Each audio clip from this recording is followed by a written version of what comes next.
Hey, girl, hey. So we've got Sylvie, who is a guild master. She's not the guild master for Master Merchant. She's the guild master for Angry Unicorns Trader. And hey, guys. Phil, who is Master Merchant Creator and author. Hello, hello. Got Sason, who is Howdy. a big old noob. And then we got Steve. Yep. Hey, Jason's one of the guild leaders for Turnus. He I was just has kidding. lots I was of just messing different with him. builds and classes, and I'm just a streamer's husband. Thanks, guys, for joining us. Like I was just telling everyone watching, we are going to be going over the race changes and answering questions and going over each one and talking about what to expect. So, start this? Start it. Let's do it. Let's do this, guys! Intro theme.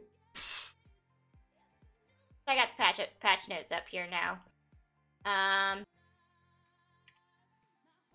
Okay, so I'll start by going through. Well, first of all, while we're talking about this, we don't want to be overly critical to the developer, but we want to hit on some pain points for players, or also answer some questions for people if we can.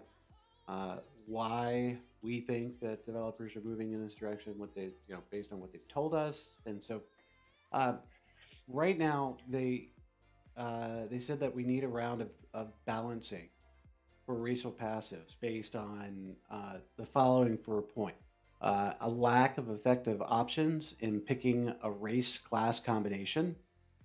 That many of the racial bonuses don't have universal, that can't be applied to universal. Not every race provides a completely unique gameplay element, and some races provide far more mathematical combat power than others. And I don't necessarily disagree with the points, but we can talk about as we get a little further in whether they actually deliver on addressing those issues. Their goals were based on the Gilliam's Forms thread is to allow more effective options when picking a race for each role, such as tanking, healing, or damage dealing.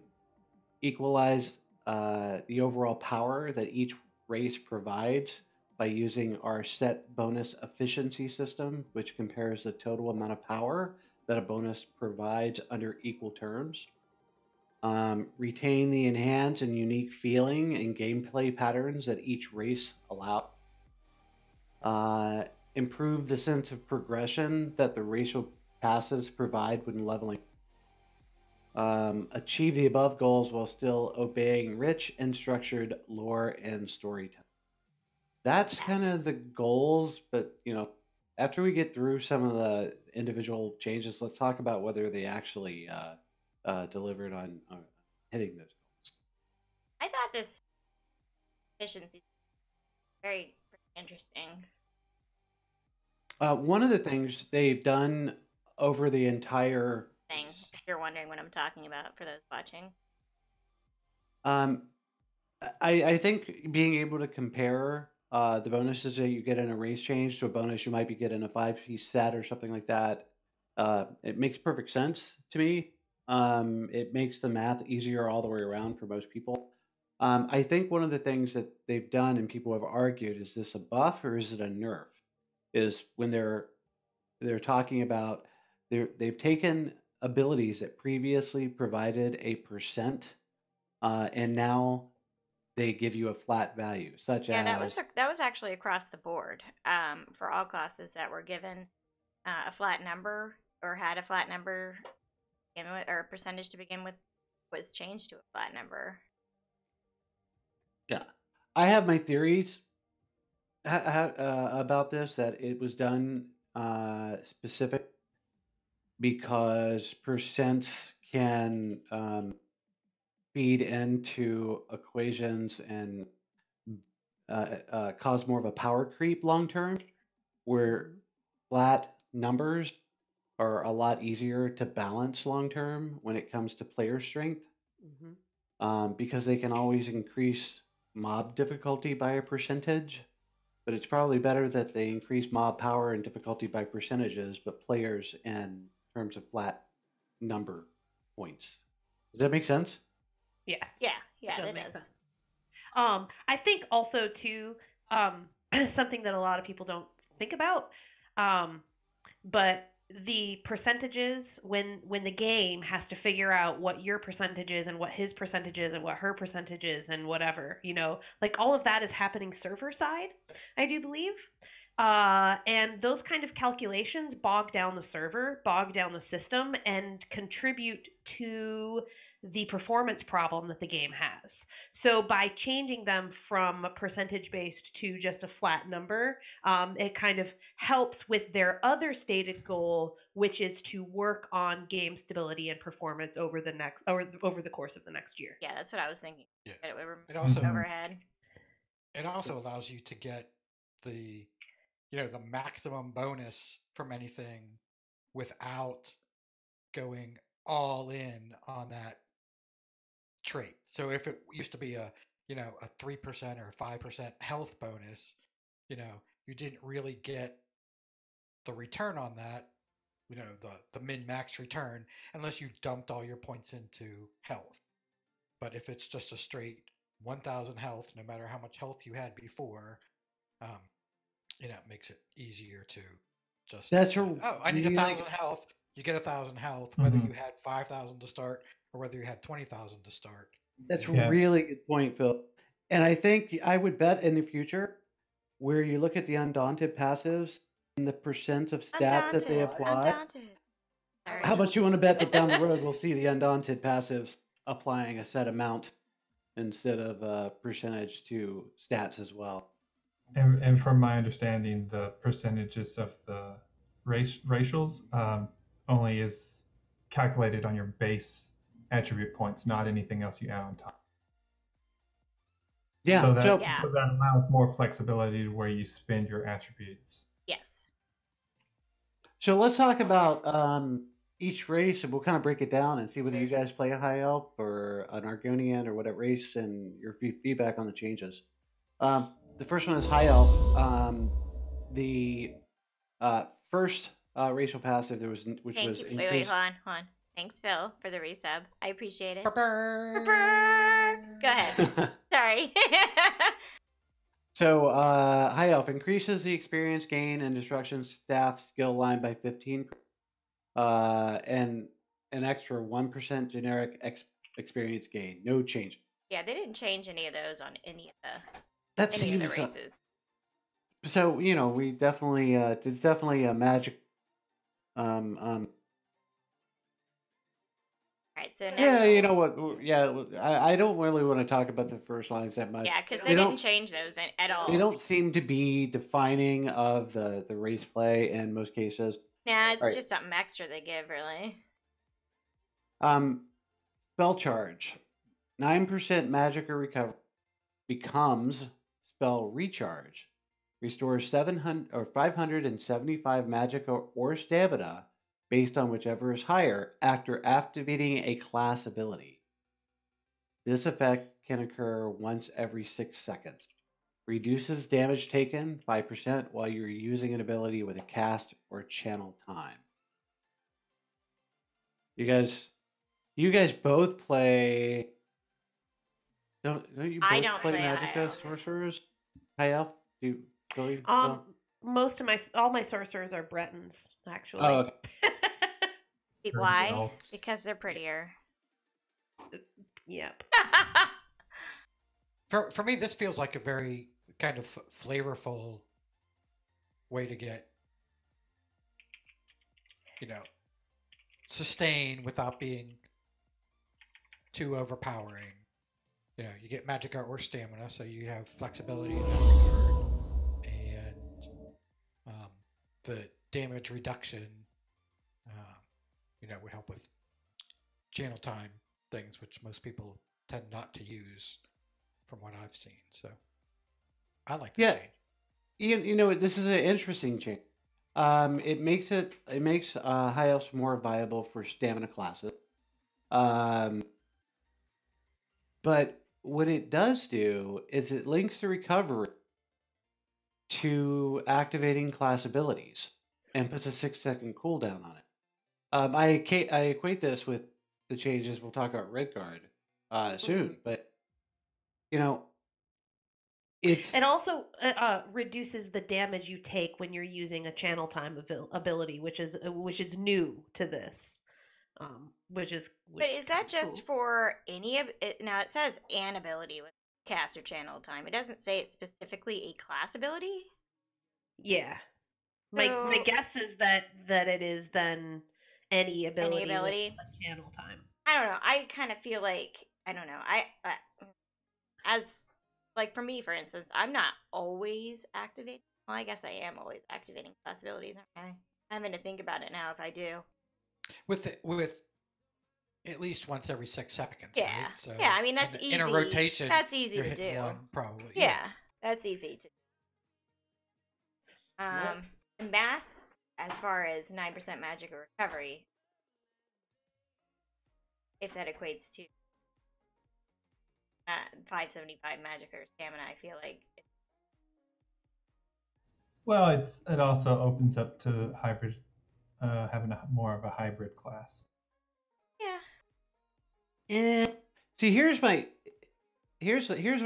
only point of contention with this, and some people may love it and some people may hate it. It links it to activating a class ability.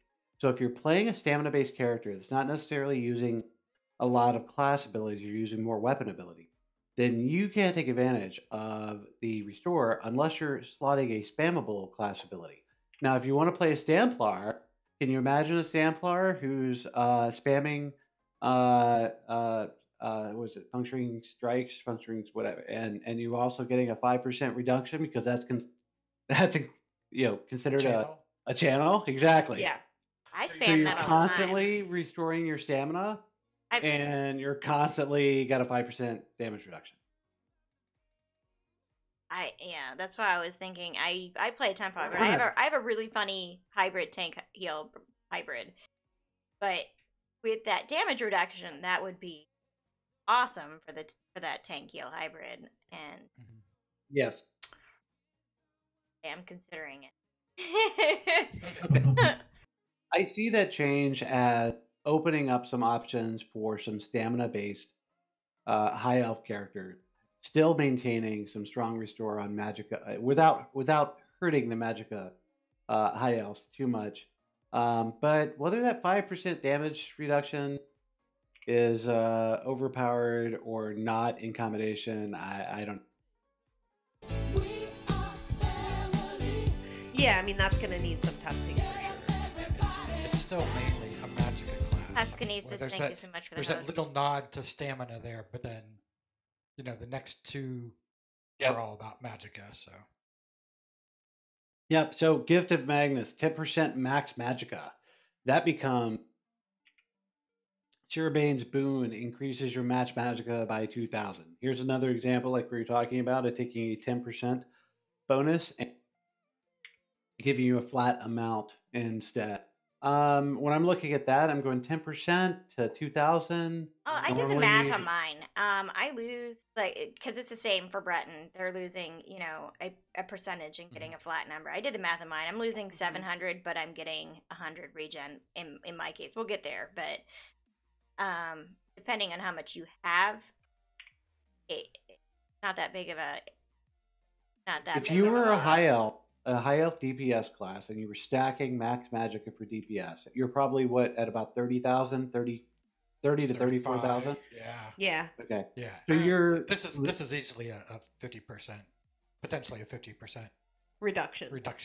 Yeah, I would say, and this is one of the things that when I look through these changes, I'm going, okay, damage is getting out of control, and they're making adjustments to they're before they make other combat changes. As they're making their racial passes, they're also removing some damage here. Because they're bringing that down. So you're going from 3,500 Magicka bonus down to 2,000 Magicka bonus.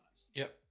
And so for me, these nerfs, I mean, they feel reasonable. They kind of But fit they in are with the- nerfs. They are definitely nerfs, and people are definitely complaining nerfs.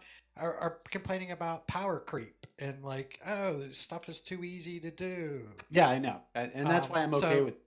Right? Yeah. So just knock everybody down a half a notch and make dungeons seem a little more challenging for a minute. Yeah, I definitely feel overpowered on my main character after a certain period of time. And I think there's a need to kind of rein in, especially in the future, the power creep. The last change was elemental talent, 4% fire, shock, or ice damage now goes to a straight 258-point increase in spell damage. How do you guys feel? I mean, I think all in all, that's a bonus, right? That's a buff, not a nerf.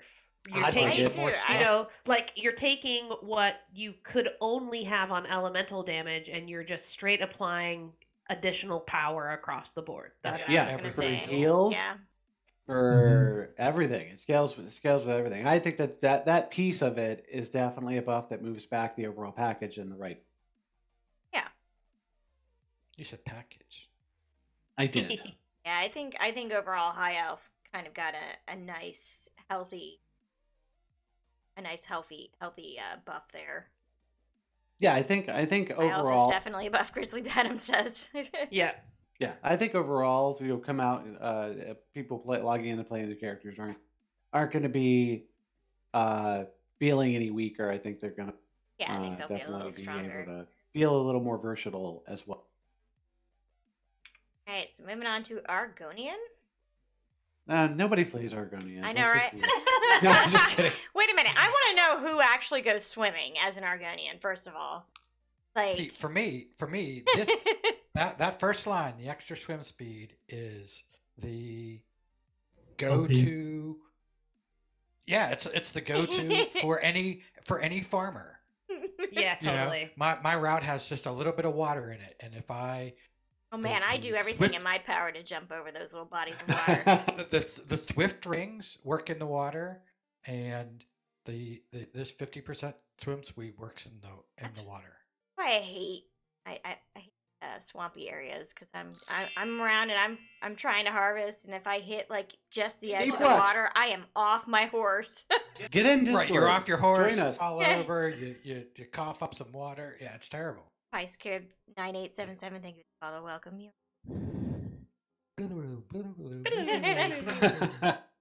All right, so next one was resourceful. Wait. I What? want to go back. You when really I want to read touch that- on that? I do, So because touch I it. think that I do want to touch it. I Touch think it. that's taken for granted. I think the fact that Argonians, as a reptilian race, have always had a swim speed bonus in most Elder Scrolls games that I've ever played, and the fact that they've preserved that into Elder Scrolls Online, I think is a great thing. I think it just, even if it's there just for color, for what's the term Flavor. I'm looking for? Flavor.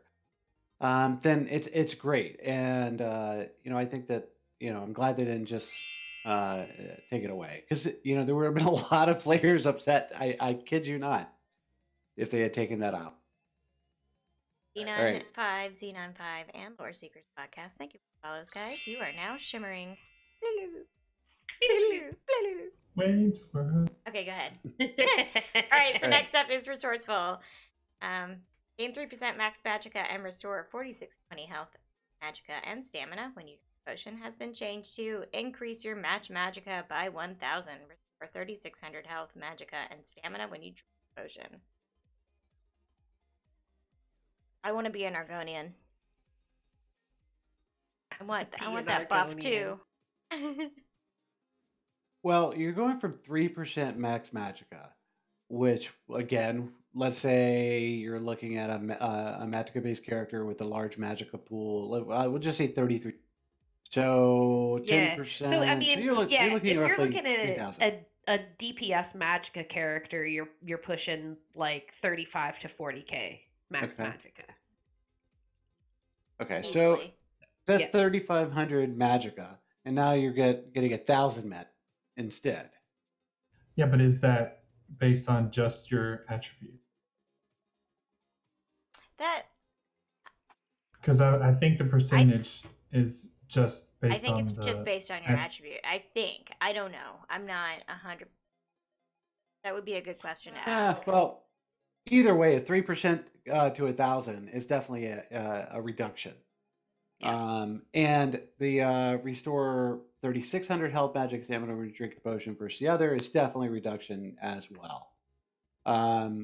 So I think that one's definitely That's a nerf, and definitely Argonians are OP. yeah. Well, that ability in particular is pretty strong. That is really strong. I want to talk to eventually about how this. Well, we'll talk about builds, but I think that when we're reading these, we want to keep in mind healing and tank builds especially on the Argonian, how they're affected by this. The next one's Argonian resistance, 9% max health and 1485 poison and disease increases max health by 1,000 and your disease resistance by 2310. Immune to disease status effect. Hey, there's something Bosmer lost, and that's where it went. Oh, sorry. Someone's not salty. I feel like all of these loss of percentages and additions to flat number is all just kind of lowering it across the board. But yeah, 9% max health to 1,000. That's pretty significant as well. It's very significant.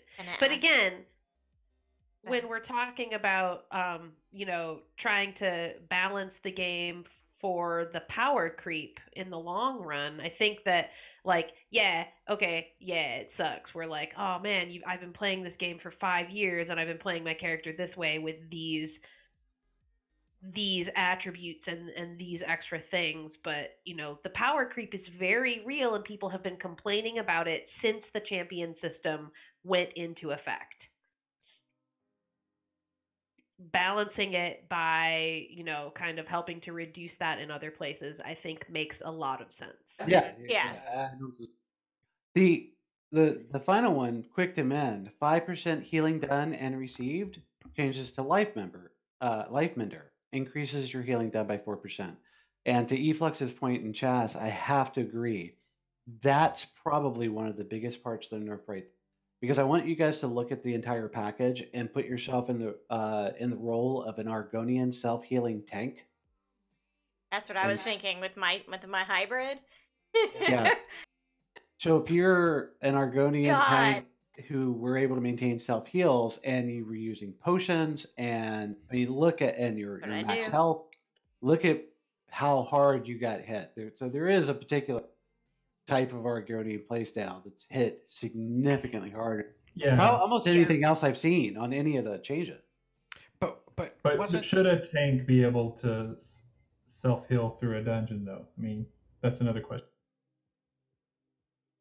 Yeah, I mean, if wasn't built the properly, Argonian like the go-to healer? I mean, as I'm able to heal myself through a dungeon, I sacrifice things along the way. Like I'm sacrificing DPS, I'm sacrificing a lot of things just to be able to keep myself alive and keep the party alive, and be able to mitigate damage at the same time. So, well, think about who you take into dungeons with you.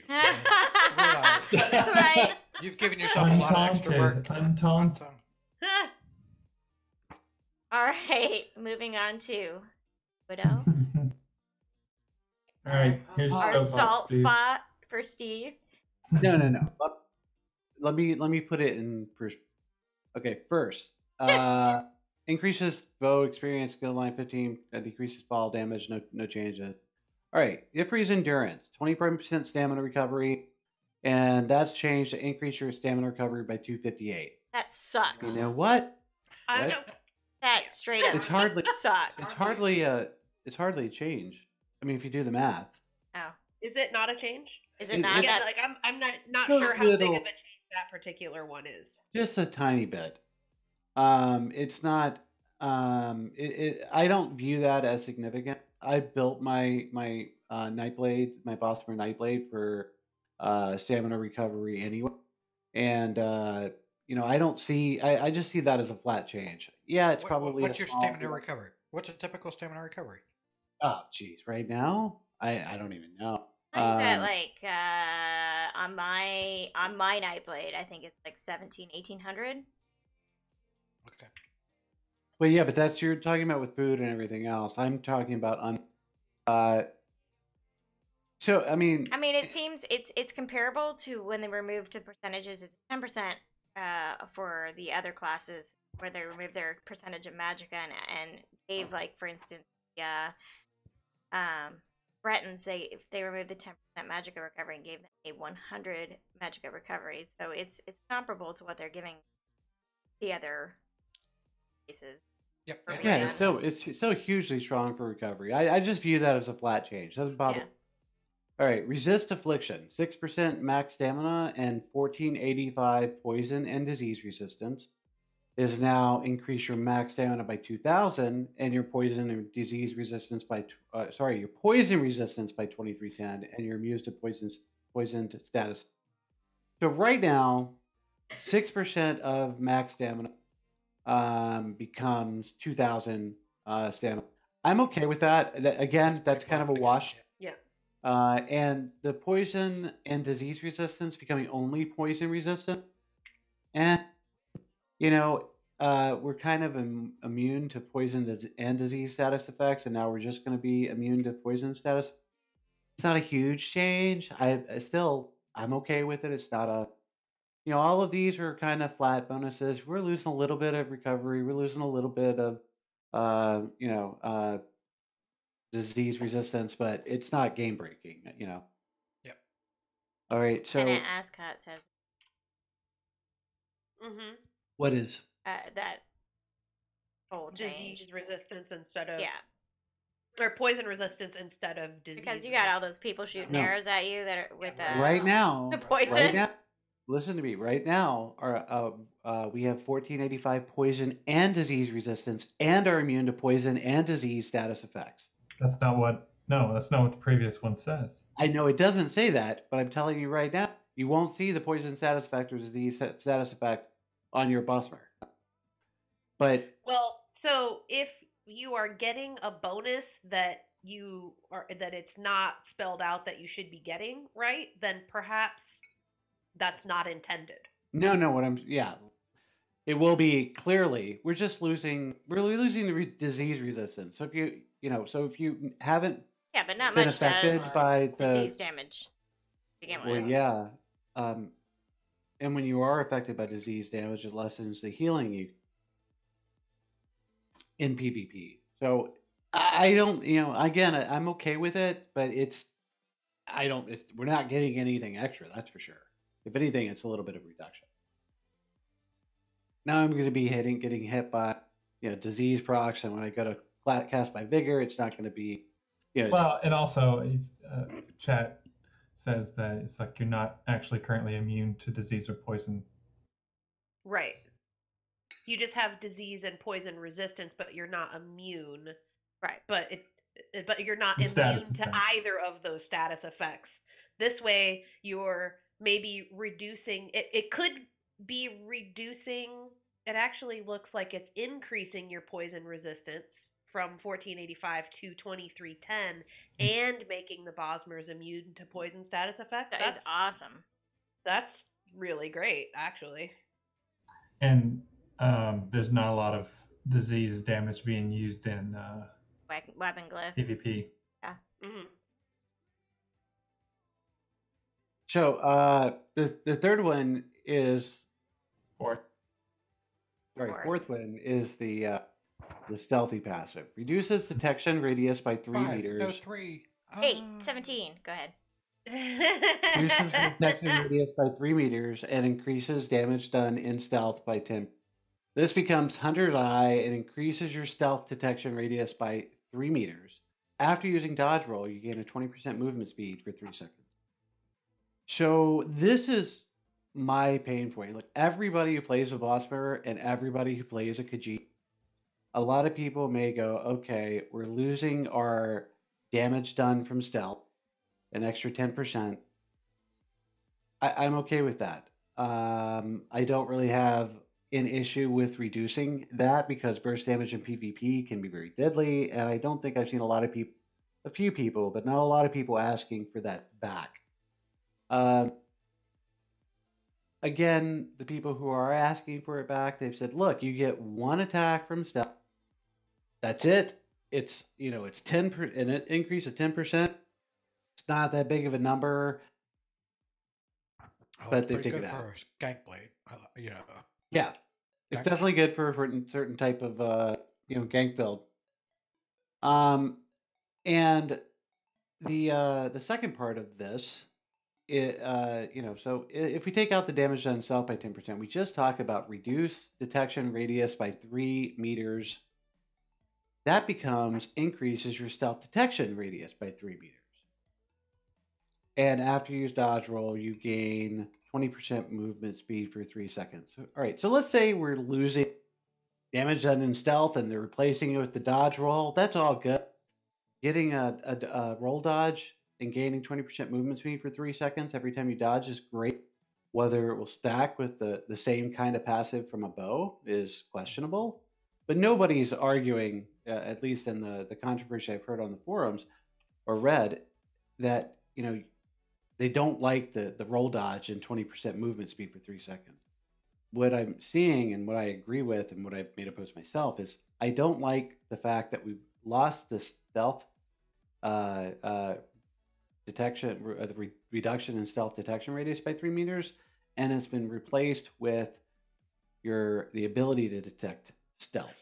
I can understand that, but I want to read something really quick. The developer comment here says, and one of their, and go back to one of the points they were trying to keep in mind when rebalancing all of these passives was to keep a unique feel that is lore friendly to the races. And the developer comment here says, the thick forests of Valenwood have imprinted the importance of the ability to hunt in the Wood Elf race, and as such, they have a natural adeptness for detecting potential threats. Quick to react and well-versed in the poisons of nature, they can outlast and outwit their opponents.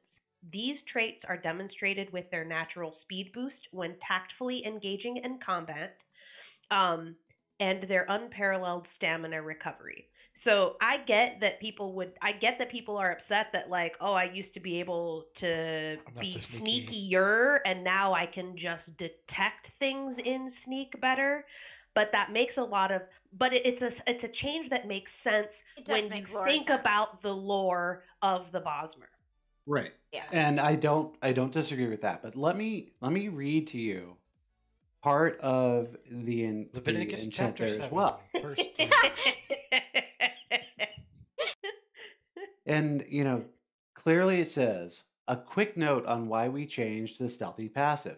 Previously, this passive was shared between Khajiit and Wood Elf and didn't help them feel distinct enough from each other. Additionally, since sneaking isn't a universal mechanic to the game, many enemies in Tamriel can't be bothered sneaking about.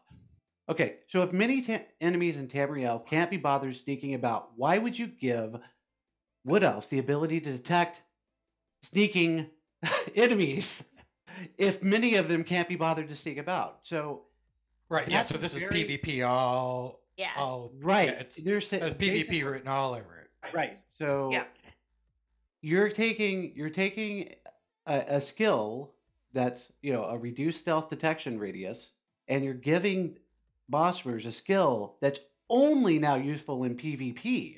If you look through all of the entire changes in all passives, this is the only piece of a passive that's useful in PvP alone. So seriously, how many people use sneak in PvE?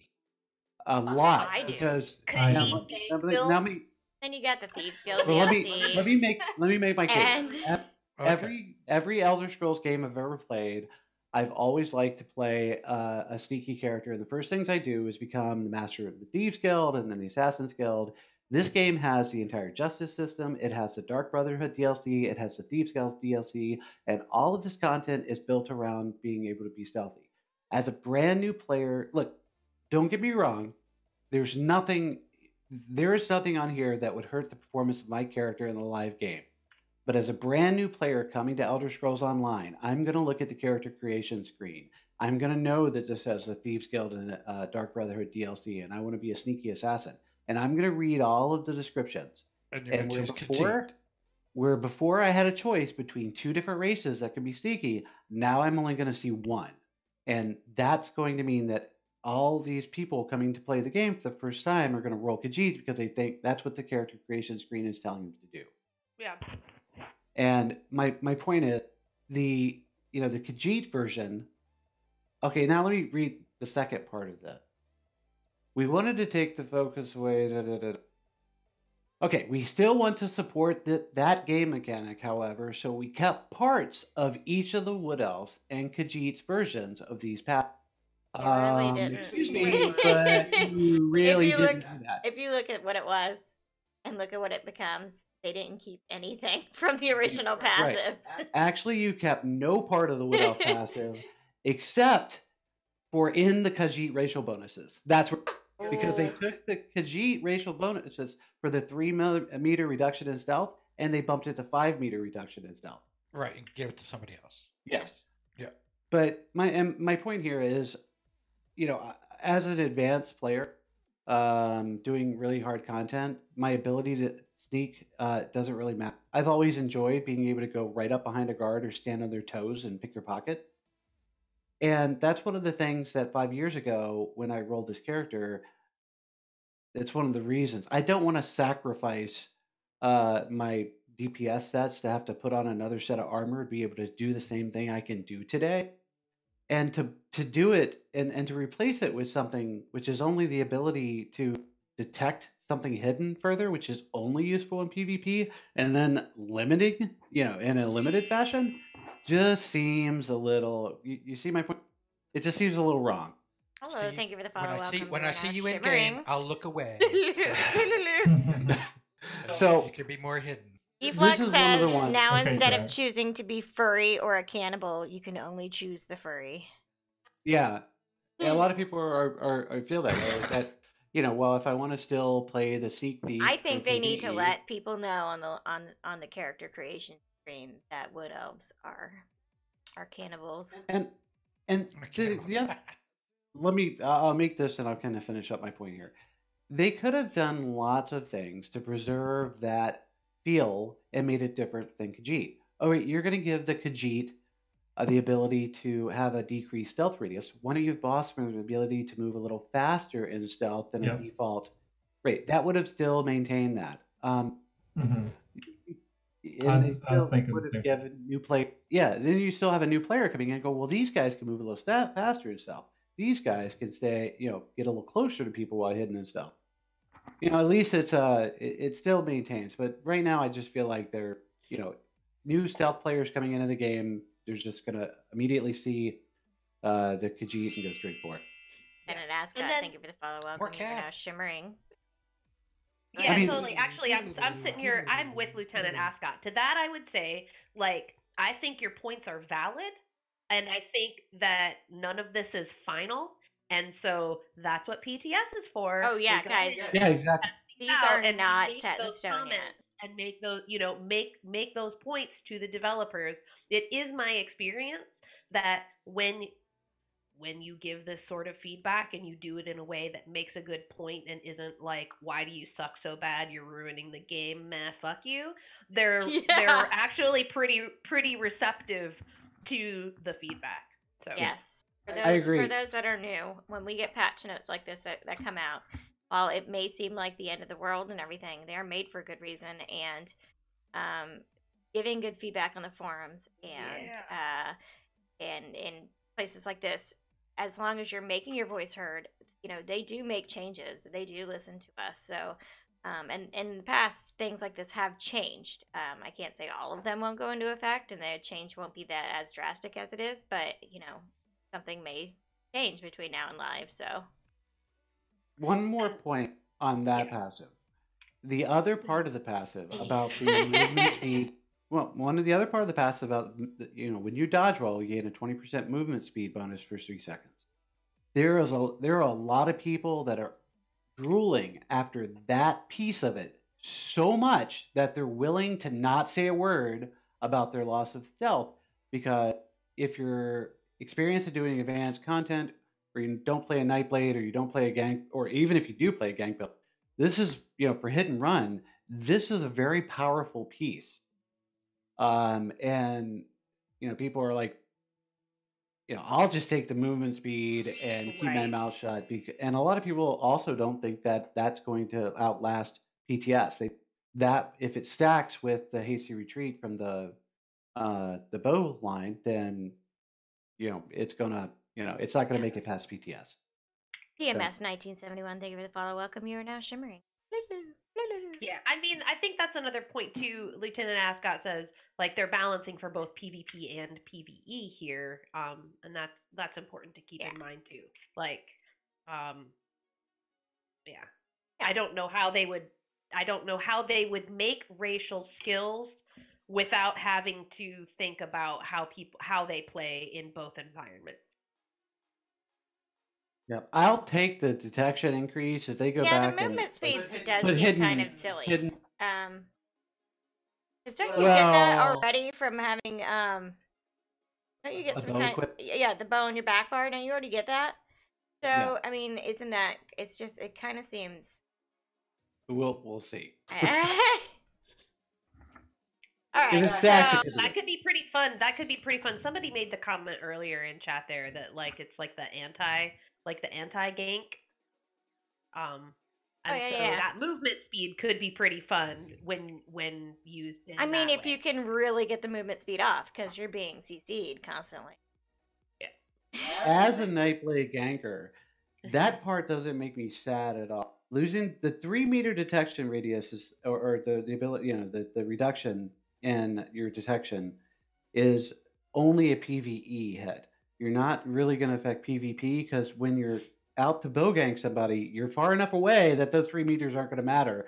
But that that ability to dodge roll and get the speed boost may matter a lot more. And that's what there are a lot of people who really want that bonus, and they're willing to give up the other piece. I just would hate to see people who've made stealthy characters for 5 years lose that part of their character just due to the other change. Yep. Just a general comment to make as far as that goes. Like, we've had I can't say we've had 5 years of this game, but we've had at least 4 years with, I think, no gear cap increase, no level increases, just CP increases, right? So a lot of other games, you're constantly chasing after that new set of gear because your level cap is raising, and that's how you're gaining power, and then you're chasing that gear, right? But we don't have that in this game. All we have are these balance changes and these skill changes that change what the meta is going to be, and that is this game's version of the level cap increase. So that's kind of miss that. I feel like that's something that ESO is missing. Nope. I do. Strong disagree. That is something I really enjoy is gear grinding. I do. And I feel like there are way too many options right now, and they do get like a. There are plenty There are a lot. But doing these changes could make some of those gear sets viable again. That's exactly what the balance passes do. They, it changes the meta up enough that enough people go chasing after that next thing. So So we should move on to Breton. Let's go on to Breton. Many of you racists play. All right, so no change Breton. to their base. The second one, Gift of Magnus, 10% max magicka, has been changed to increase your max magicka by 2,000. Now that is, let's see, that's going to be that's like half. That's a half of I don't know. That's a nerf of 50% to me on my Breton. Like my max magicka on my Breton is 40,000, so losing 10% of that and going to 2,000 is a fair sized nerf. On mine, I only lose about 700. But I'm gaining 100 max recovery or magicka recovery here. So yes, I don't know how that's gonna play. Like I said, I have that funny build, and my build is on Magicka recovery. It's relying on that, so I'm kind of happy with the changes myself for to Breton, but we'll see. Next one was spell resistance. 3960 spell resistance has been changed to 2310 spell resistance and 100 Magicka recovery. I'm gonna have to spend some CP in some spell resistance, but Oh, it is 40k with a 10% efflux. did I miss it? Oh, Eflex was just asking, is that 40k Magicka? Is that with the 10% extra Magicka? And it is. Yeah, it is. All right, and the last one is Magicka Mastery. 3% Magicka cost reduction changes to reduce the Magicka cost of your abilities by 7%. That's a buff, I think that's awesome. right? That is awesome. Yeah. That's gonna help me tremendously.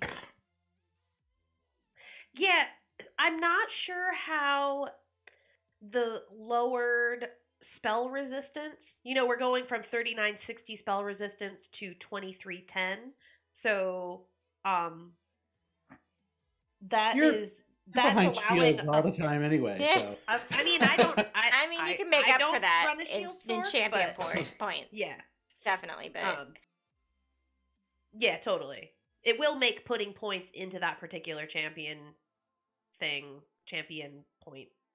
Necessary, yeah. Words. Words. So I think Breton's got it pretty nice. I mean, besides this part, I mean, I feel like they did pretty well with it. I think they were good to Bretons. Well, especially when you look at the last. Yeah, your max Magicka goes down a little bit, but your this is huge. Is huge. That is the thing that I think I struggle the most with on my Breton is sustain. Me too. So that extra bump to that will help a lot. Yeah, I think and my costs 7% less. So yeah. Yep. What was that last line? That's it. Magicka Mastery, 3% Magicka That's cost what we're talking reduction. about. Yep. I didn't hear you say. That's what we're talking A about. 7% cost. I know, that's huge. Cost of Magicka abilities. I always welcome Magicka. That would make me Magicka. All right. So moving on to Dark Elf. Are we good here? Yeah.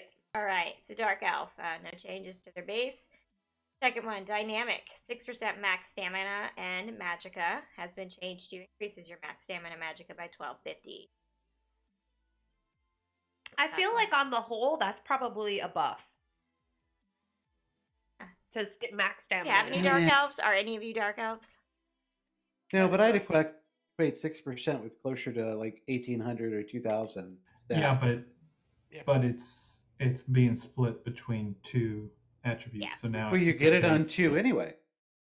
Currently. Right, but you have to choose. So you might get more one or the other. You don't. The one you've stacked up, you might as get a percentage. Right now, right now you get 6% max Magicka and 6% max. Right. If you stacked your Magicka up, it's a nerf to your Magicka. But that means it's a buff to your stamina. Yeah. So this is, I mean, for your characters that are going for a little bit of the, jack of all trades. This is very nice. Yeah. Buff for hybrid. Buff for hybrid, like right? In lava. Yeah. I think they're trying to make more hybrids viable with this whole thing. I don't know. Hybrids are never gonna truly work. Be viable except for tanking, as long as your damage is tied to your highest stat.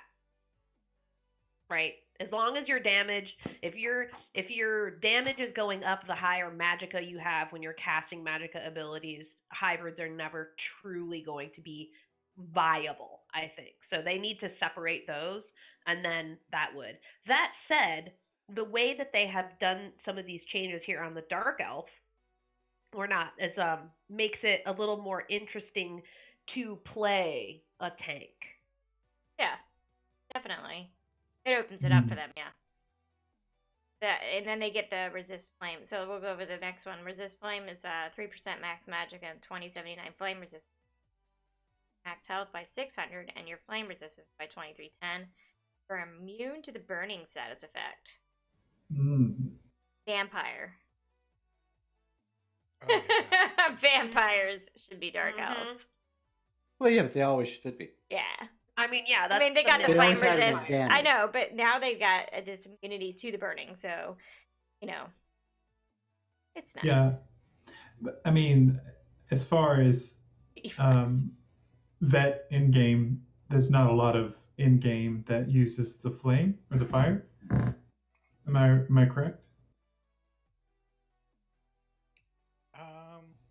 Oh, I don't know. The Vet DSA has a lot of fire in it. Yeah. Mm-hmm. Yeah.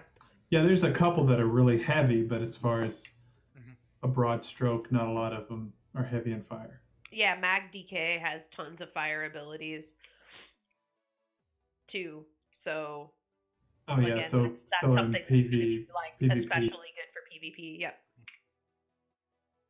To answer your question, Xenon, the Elsewhere Standard and Elsewhere Collector's Edition, those packages that come with the base game, those will include Morrowind and Summerset. If you are upgrading your current account, the upgrade does not include Morrowind and Summerset.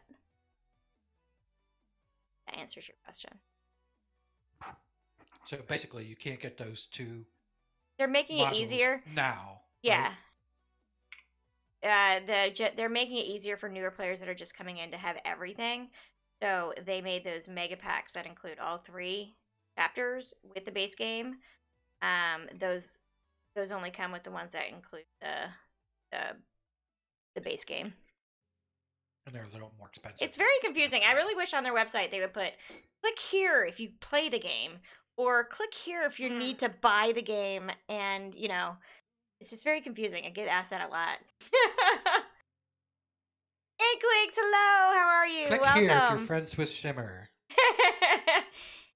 All right, and then the last one is Destructive Ancestry. 7% flame damage and 2% frost shock damage.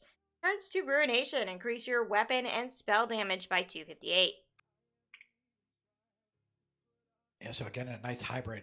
You get weapon and spell damage increase. You can probably take your Dark Elf, basically make him a switch hitter. They could go either way. Mm-hmm. So there's some heartburn on this on the forums as well, particularly because people who created Dark Elves because of the additional flame damage, most notably Dark Elf DKs. I'm sure you've seen one or two. They feel like they're losing something that's defined the race for a long period of time. I see the point. I think the weapon and spell damage increase is I think pretty nice. I think it's nice because you're not locked down to using just frost or shock. You can flame damage. You got Again, yeah, it's one of those things like the change to a very similar passive for the Altmer, where it's so you're losing a little bit on just I wouldn't even say maybe you're losing a little bit on the flame damage, but you're just like increasing your power overall rather than just with the specific thing. Yeah, I think it allows for more build and more diversity in the class, but I can understand those people who feel like they've lost something that defines their, if you're all about fire damage, you've lost something there. Yeah. So again, another change that kind of diversifies the build. You don't have to be all flame or I'd be all interested health to or know what the whatever number is. Like for people doing who are running flame damage dark elves, what does that 7% represent as an addition to their spell or maybe their spell or weapon damage? And how does that compare to the 258? Is it actually a nerf? Inkling says they aren't losing damage. Yep, they're losing individuality, but most of them aren't seeing that connection yet. Yep. Yeah, I don't think it's going to be a significantly less damage, or Okay. But it's just they just feel it's a defining characteristic that they're losing it. And I can see that, but it looks like a buff though. Maybe a defining characteristic if you're like, all I'm gonna play on this Dunmer is a DK, which is all doing fire damage anyway. Oh, you gotta come. Maybe still got your Phil's watching football. But maybe opens up the ability for other races other classes to be played by that race. Yeah. Yeah. Anything else for Dark Elves? Anyone want to? All right, we'll move on to Imperial. Is Tom Brady a dark elf? All right, Imperial. Their base, their number 1 doesn't change. First of all, I didn't know Imperials got extra cash, and I'm a little upset. I didn't know that to begin with. I didn't know that. Okay. No, and I would have probably rolled an Imperial regardless of it not being effective towards my build just for the extra money, because 1% more that's gold. what I am. I 5,000 spell damage times But 50. all right, so next we got Tough. 12% max health changes to increases your max health by 2,000. Nerf. That is so Yeah, it's bad. a nerf. That's a lot of health. That's a lot of health. So much health. That's a lot of health, guys. Yeah. Yeah, I'm not too happy about that. That's why I switched to Imperial from Redguard on my main to have more health. Look at So that Imperial Yeah. Collector's Edition. Yeah. All right. So how much health do you end up with? Do you spec for then on your? Everybody's trying for like 18 to 20,000 health, right? Yeah. Unless you're a tank. Unless you're a tank, and then you want Right. Yeah.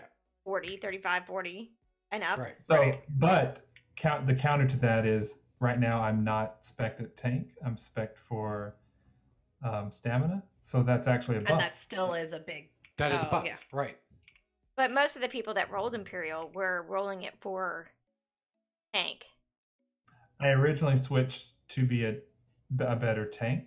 Meta nerf, yeah. Meta nerf.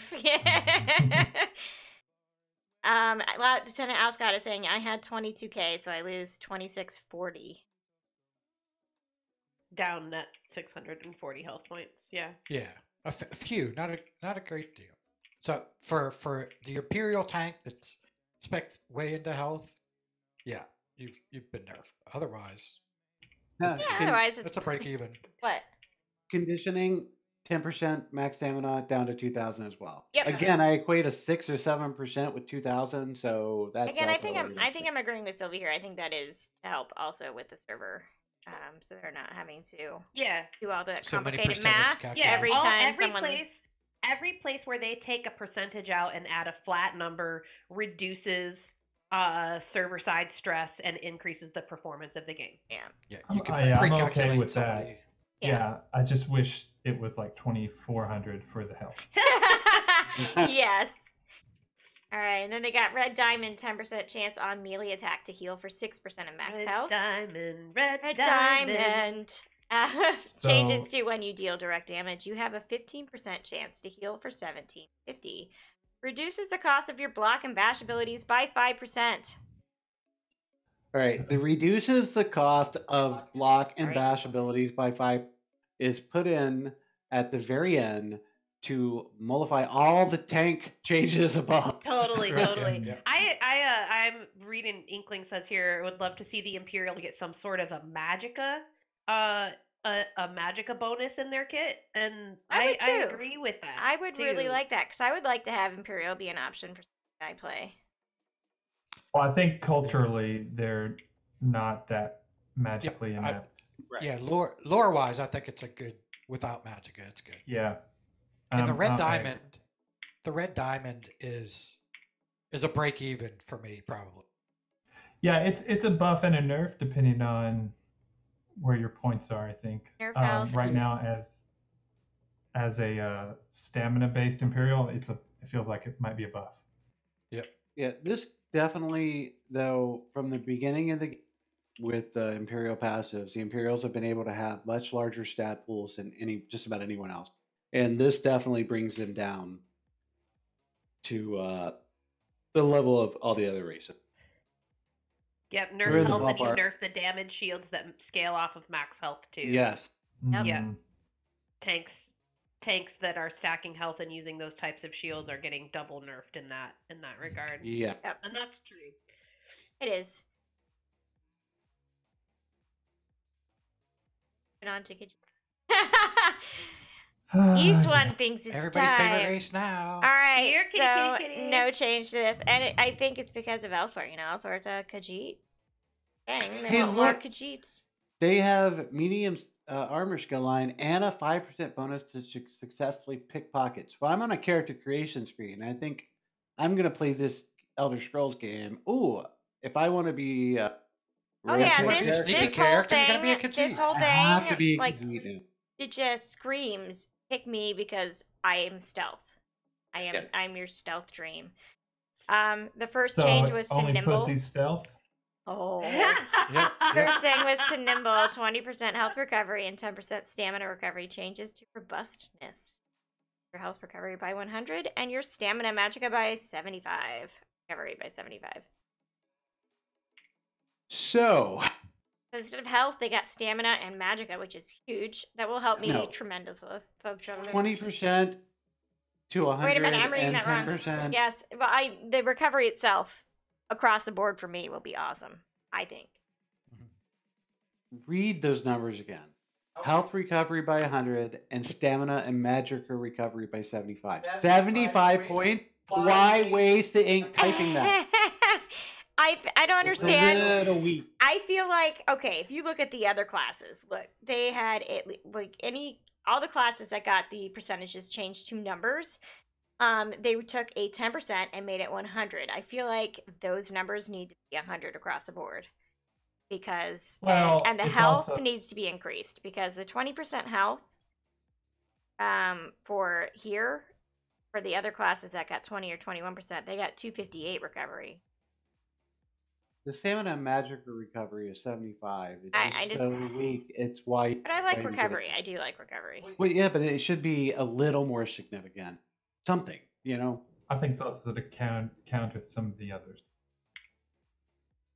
E-Flex just became all powerful. All right, and the next one is stealthy. Reduces detection radius by 3 meters and increases damage from stealth by 10%. Turns to blessing. Increases your max health, magic, and stamina by 750. Yeah, this seems like just another across, the hybrid build. Khajiit they get everything. Recovery goes up, the crit has to go down. Powerful if not. Oh. Yeah.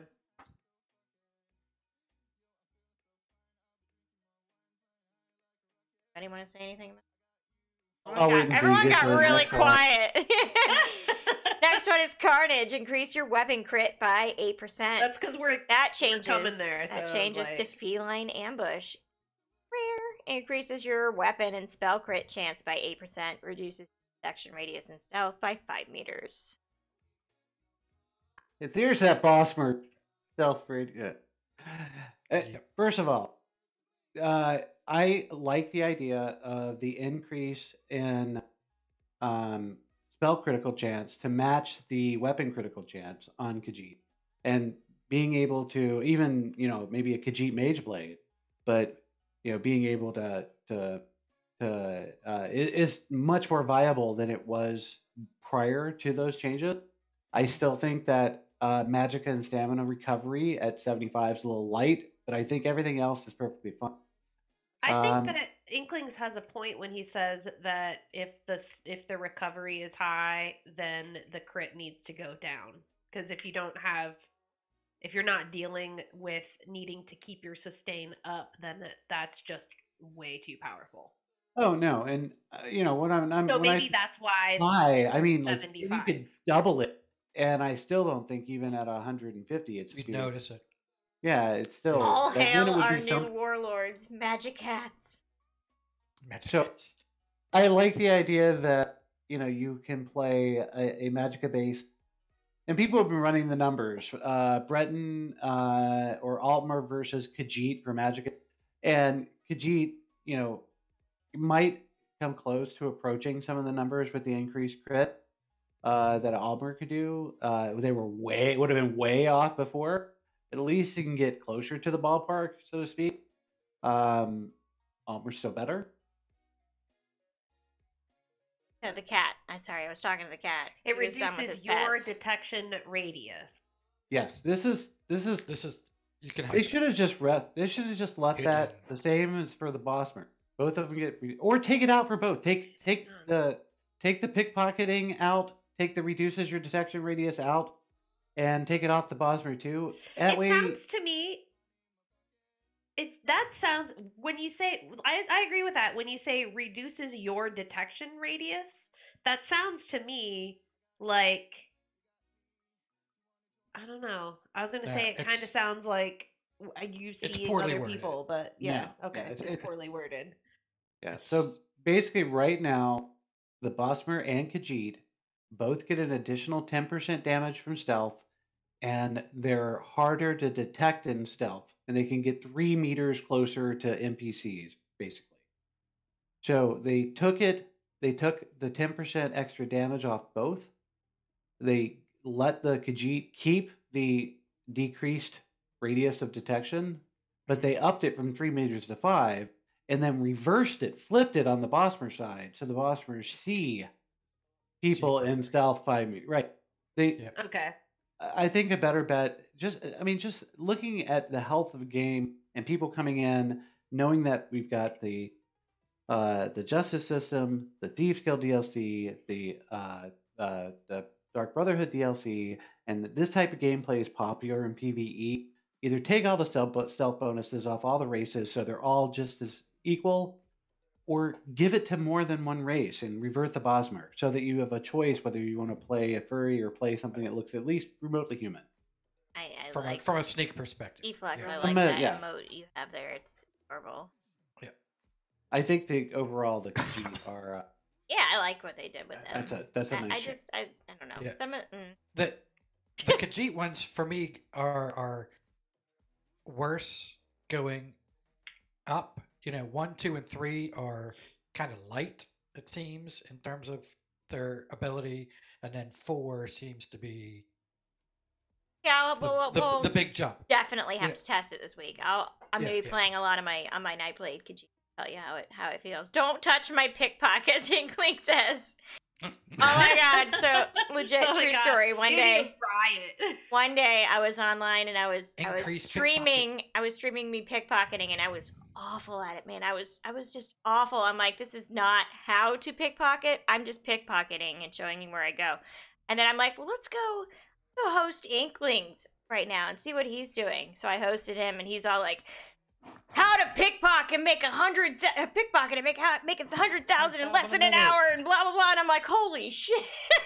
I was like, this is what you need to do. It was awesome. It was great. So good pickpocketing.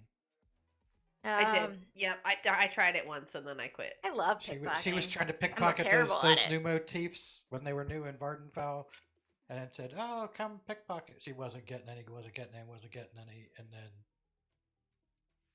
This really made me want to re-roll my Bosmer into Khajiit, do a name change, and just flip the mage blade. Yep. I like what they did here. Yeah, I think it'll be funner. I think they're good. Funlier. This word, I just made it up. Considering, look, I like that that Khajiit are now friendlier for Magicka-based classes because of the elsweyr DLC coming out, or expansion chapter. Yeah. I just think it opens up more gameplay for the Khajiit. All right, we got 2 more here. Okay. Next is Nord. Increases that first one hasn't changed. Stalwart, 6% max stamina and 20% health recovery. It turns into increase your max stamina by 1,500. When you take damage, you gain 5 ultimate. This can occur once every 10 seconds. All the fun layer Inklings. It's a real word. My word. So, I have no idea. Is this a buff? Is this a nerf? Is this I don't switch from health recovery to ultimate? I mean, the ultimate is fine and all, but get that already with what set is it?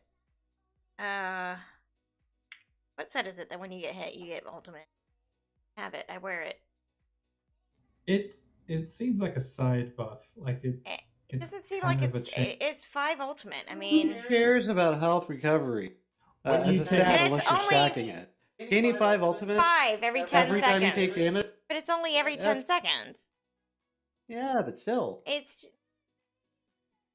I mean, okay, but what about the ones that cost like 275 ultimate to kick off? It just seems like it's not really worth the ink, in my opinion.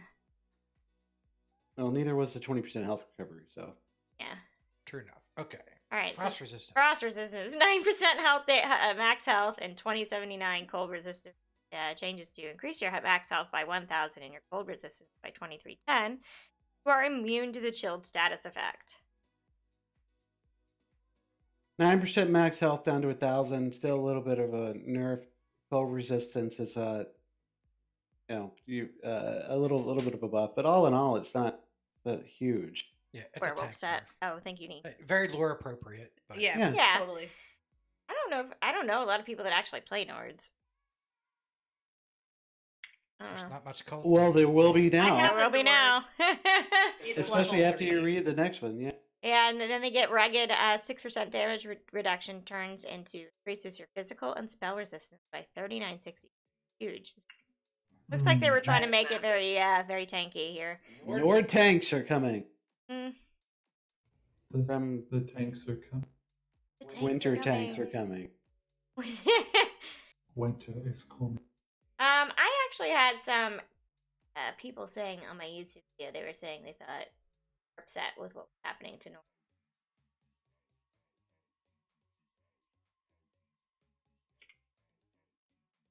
People don't like change. They don't, and That's you know the it's just. I mean, it's gonna happen. You signed that EULA that says gameplay may change. Yeah. During online play. It's part of that. Yeah. Um. Again, I would say that like we're not chasing gear sets. Yeah.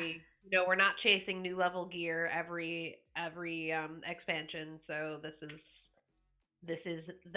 replaces that. So we'll get to that discussion because I'd rather change my set of gear than have to buy race. I can't wait to We'll turn my. talk about that. I can't wait to turn my Sork tank into a Nord. Dragon, werewolf hide, bloodspawn. Yeah, isn't it bloodspawn that does that? I think it's bloodspawn that's the ultimate. That's what I wear. Bloodspawn and Nord passive should let me stack warhorns on each other. Yeah, if you're stacking those with the sets and right. You're just what ability is it that you use that also starts ultimate regen? If you stack all that, you could basically be ultimating all the flipping time. Yep. But 5 by itself is kind of minuscule. All right, moving on. And as such, I would expect things to change when that starts happening. yeah. Okay, on to Orc. First changes in Brawny, 6% max health and stamina changes to your max health and stamina by 500. Weak. Yeah, weak. I feel like they got the weak stick there. They got unflinching, or they have unflinching healing received 5% and 20% health recovery turned into increases your healing received by 4%. When you deal damage with a weapon ability, you restore 380 health and stamina. This can occur once every 4 seconds. Better.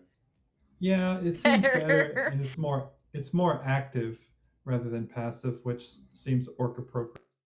Yeah. Weapon ability, not class ability. Mm-hmm. And yeah, then so they you got, get some stamina. You get some stamina recovery here, basically. Yeah. And they had Swift Warrior, 4% melee attack, 12% sprint cross reduction, and 10% sprint speed turned into is changing to increases your weapon damage by 258, reduces the cost of your sprint ability by 12%, and increases your movement speed while sprinting by 10%. So like they they changed just 4% to weapon damage. Yeah. They gave it a straight weapon damage instead of a melee attack. And the other part. I'm okay with that. Definitely makes it good for DPS. Yeah. Mm-hmm. Pretty good for a harvesting character. Oh, and it's not just melee. Always has been. I know. New range. Yes. I just can't stand looking at orcs. I can't do it. So I need a Khajiit orc. That's what I. A Khajiit orc. It's Yeah, their well, teeth. a But they're Khajiit all orc like, Argonian that can Oh. swim really fast while sprinting. look at this cat. all upside down. That upside down kitty thing. Oh, Aw. what's that kitty thing? All right. Okay. Our last one is Redguard. They had Exhilaration, which was a 9% stamina recovery. Turns 2, Martial Training reduces the cost of your weapon abilities by 8%. That's pretty strong. I like that. Yeah. I think that's. But I think that I mean they just basically will improve your sustain there, Yeah. right? You're reducing the cost of your weapon abilities. Yep. And Well, here's the problem that I see with it, is that Redguard has been the meta for stamina DPS for quite some time, the leader. And the 9% stamina recovery really didn't have a whole lot to stack on because people weren't putting points into stamina recovery. right. Now you're getting a reduced cost of weapon abilities. That fits still with that the general meta of reducing the stamina cost of the abilities by 8%. But you don't have to worry about getting your recovery stats up to take advantage of this passive. Yeah, and But it's also specifically for weapons, not class abilities. Yeah. yes, Great if you're a tank. Not cost less. well, some. Mhm. And we got Conditioning, which was 10% max stamina, changed to increases your max stamina by 2,000. A little bit down. Seems, I feel yeah, like but that seems was a equivalent lot. to everyone. Same as everybody else. Yeah. Yeah. Then we got Adrenaline Rush. When you deal damage with a melee attack, you restored 792 stamina. This can occur once every 5 seconds. That turned into...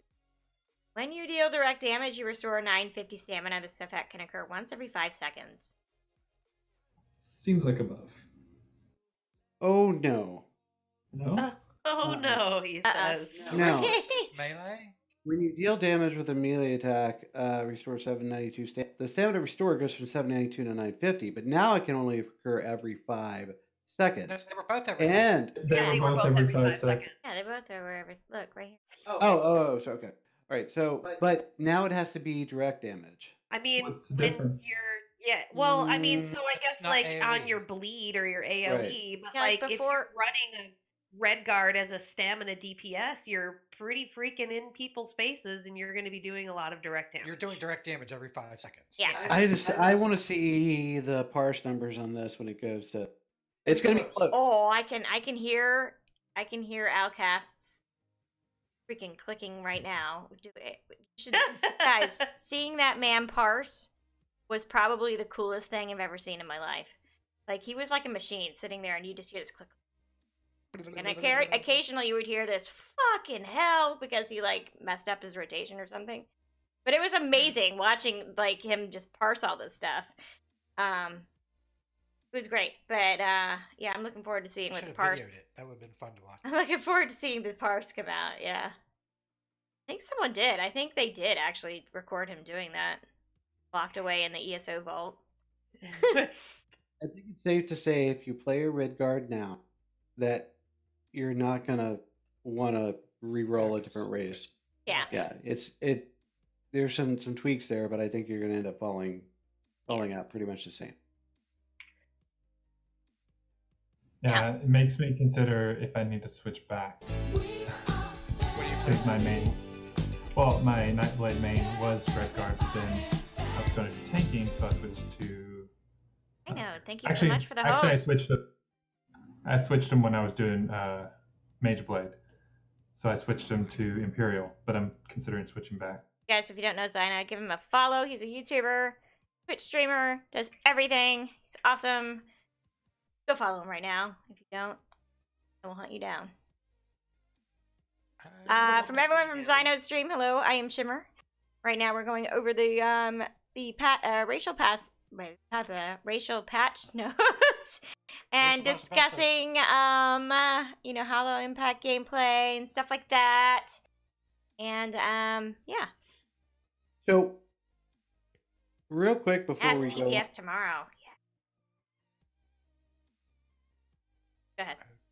Go ahead. here's my question for you guys. Now that we've gone over all the, let me read the goals and processes and see if Uh-oh. there's anything that sticks out where it really didn't affect what their goals were. Allow more effective options when picking a race for each role in tanking, healing, or damage dealing. I mean, I think it kind of I did think that. they There were did a that. couple I of the think they Khajiit absolutely did that. having spell crit. There are definitely class or races that stick out more now, that didn't before. Yeah, I think they achieved that.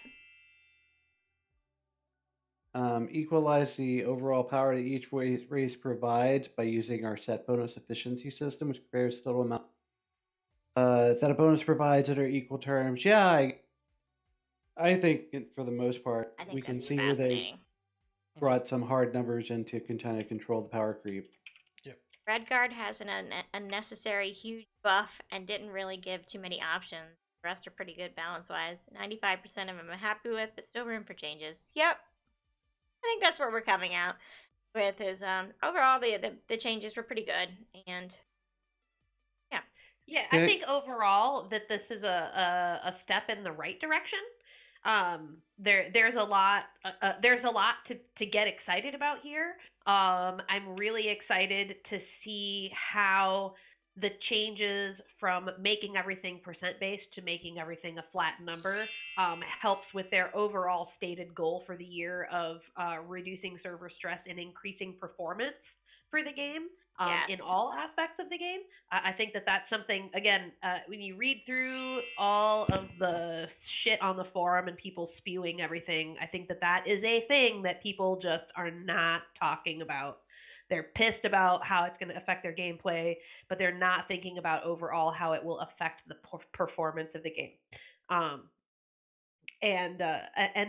And there's a lot to be excited about. There's definitely room to give feedback, and I'm excited to see what feedback they take into consideration as this moves forward. FatMat98, Reflex Inc., Alvin 2112, thank you for the follows. Welcome, you are now shimmering. You guys aren't gonna. Yeah, and that brings me to what we wanted to talk about was the what? Race change. Yes, that is the thing that is on everybody's mind. Yeah, sure, we're getting one free token, but yeah. You guys going with that? But is that enough? Yeah, there needs to be more. My thing is they should at least offer a race change token for each level 50 plus character you have. At least, because those are the ones that really are affected the most. Yeah. Yep, 50 plus would work for me. Yeah, I could see that. Or even if they had just like an 8-pack of race change tokens for like the current race change price. If they wanted to keep them tokens, something where you could get, half a dozen or a handful to work on all your characters. Yeah, I don't think it's gonna. Yeah, that's what Inklings is saying. Yeah. Or they need to put them back on sale at something reasonable, so it's not hundreds of dollars for somebody to change the races. Yeah, I mean, 3,000 crowns, especially for someone having to adapt to these, is a lot per change. Yeah, that's 2 months worth of subbing. I mean, 10 crowns for a race change token. 10 crowns? Yeah. Yeah. That's how much I have. And that's how I have. Look, I just hope that they realize there are games out there where what your race is doesn't necessarily give your character any more power or lead towards you're playing a character a specific way. In Elder Scrolls Online, it has and it does. If some people build for min max based on what their race is good at, and if they're going to make a change across the board like that, they really need to give some time for these people to make who really cared about those pieces to be able to make those changes and without a dramatic, out of pocket expense. It just makes good sense. And the idea that each player would be given 1 race change token when someone may have. I'm not even sure I'm going to use mine. 8 tunes. That's just ludicrous. It's crazy. Or make it giftable, because then, like you said, you might not even use mine. So maybe you can gift it to somebody. Yeah. Or what about what about it being an in-game reward?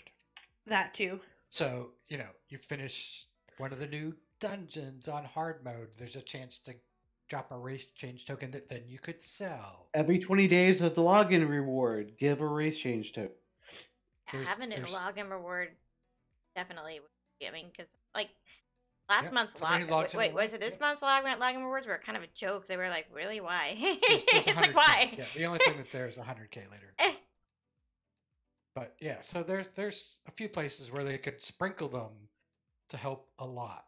Make it sound if it was magical. something you had to work for in the game, that would be. Yeah, but if there are a lot of people who name their characters based on their race as well, so how much is it right now in the crown store to buy a name and race change? 3,500 crowns. 3,500 crowns. And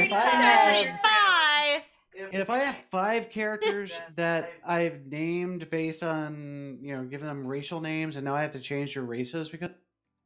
I understand. Yeah. I understand that these particular conveniences that we have, being able to change our race and being able to change our name, are crown.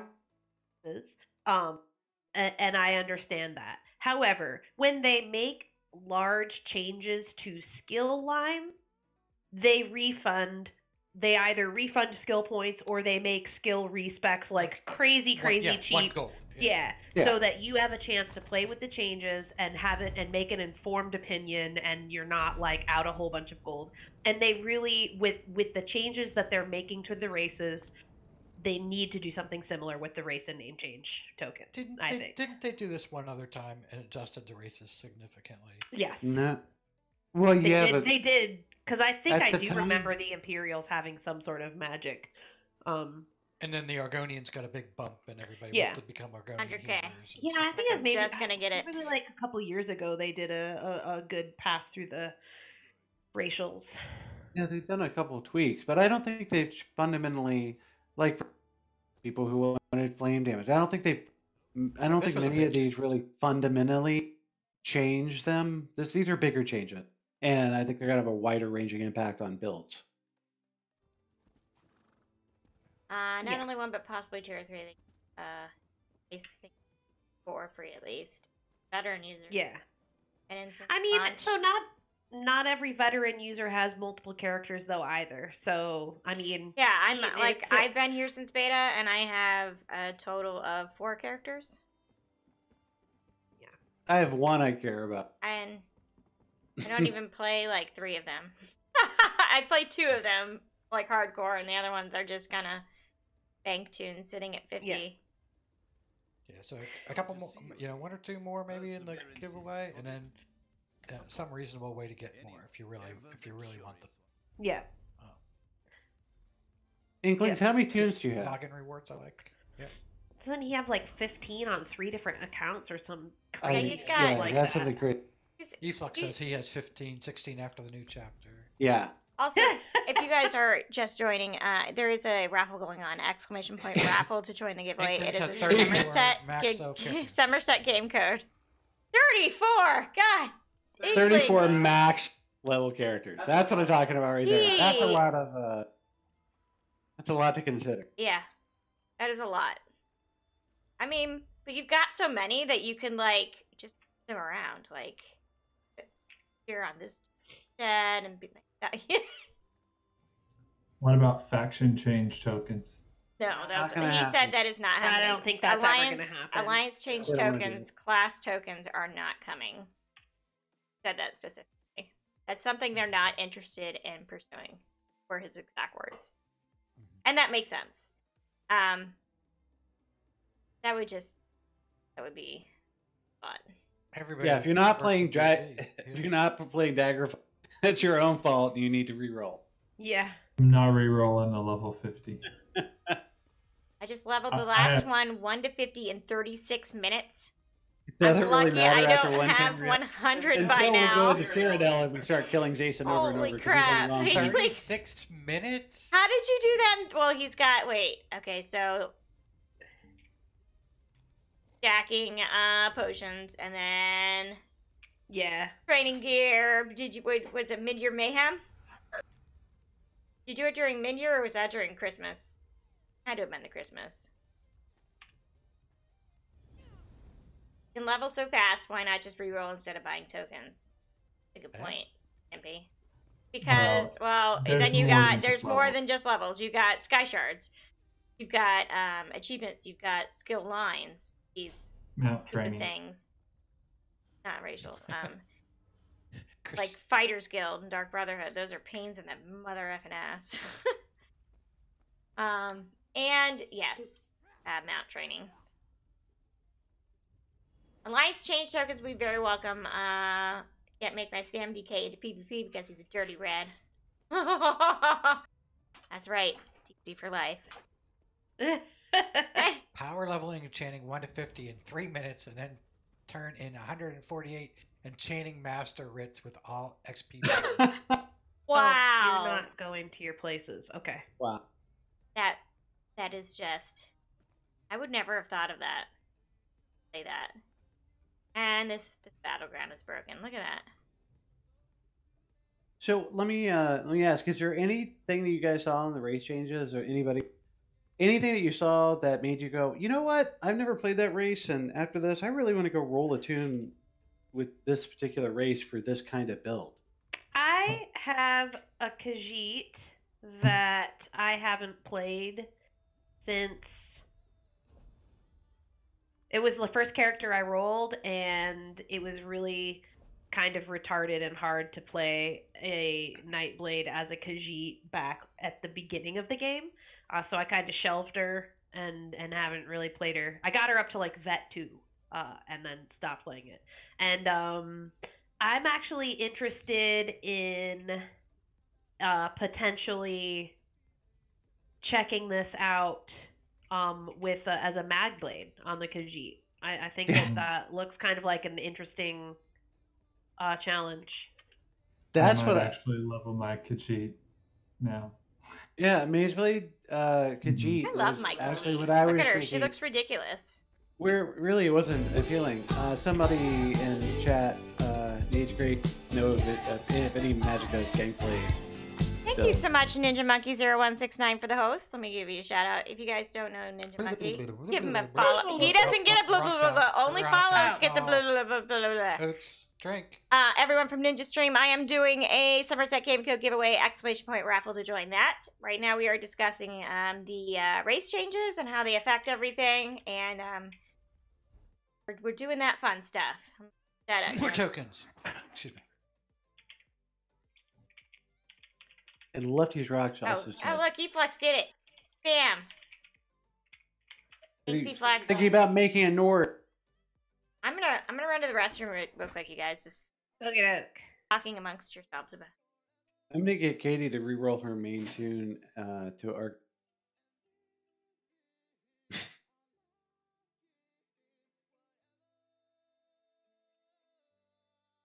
But all in all, I think I understand what they're trying to do, and I think it's it's a good first pass. I Yeah, hope that they listen absolutely. to some feedback, and I think we all want to make sure the game is still fun and not overly easy. Reining in the numbers now is not a bad idea. Yeah, totally.